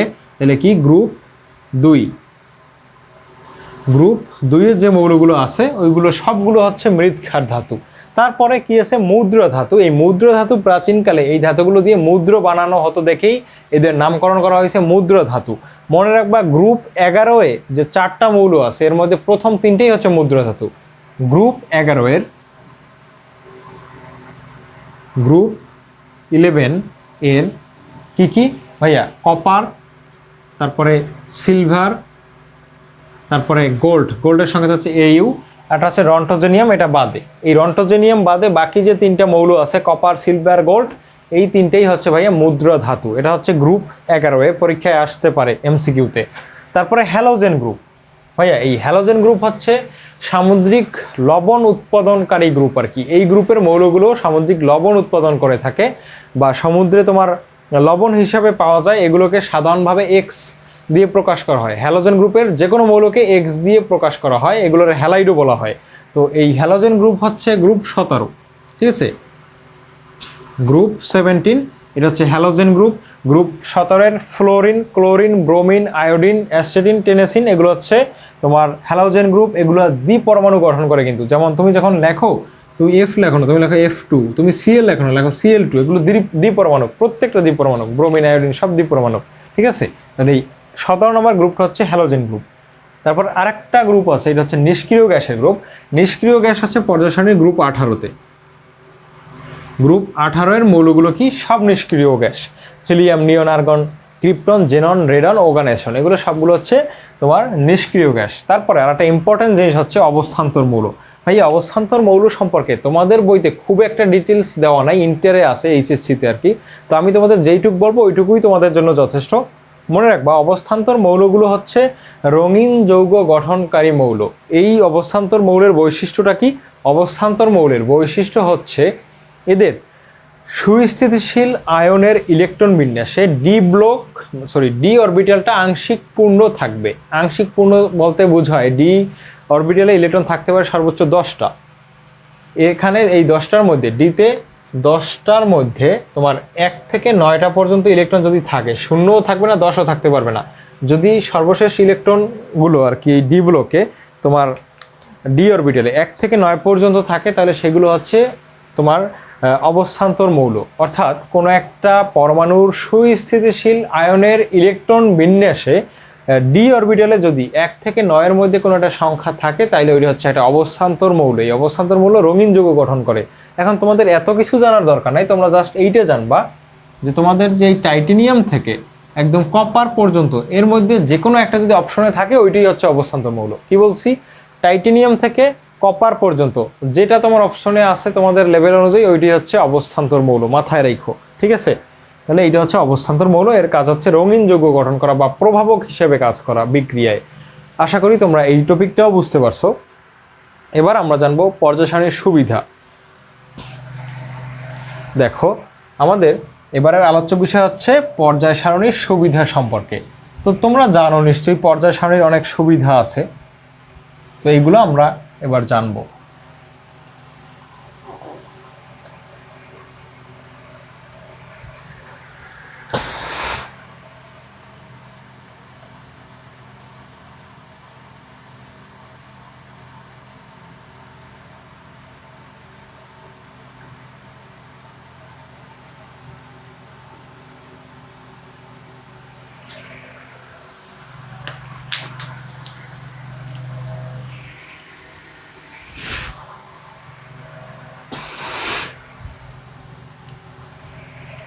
তো ভাইয়া, পর্যায় সারণীর সুবিধা দেখো, এই একটা পর্যায় সারণী দিয়ে কিন্তু আমরা কোনো একটা মৌলের অবস্থান, কোনো একটা মৌলের ধর্ম কেমন হবে, মৌলটা কোন গ্রুপের, মৌলটার আসলে তোমার কেমিক্যাল স্ট্রাকচার কেমন, বা এই সব কিছু আমরা এই একটা পর্যায় সারণী সম্পর্কে মানে ভালো জ্ঞান থাকলেই আমরা বলে দিতে পারি।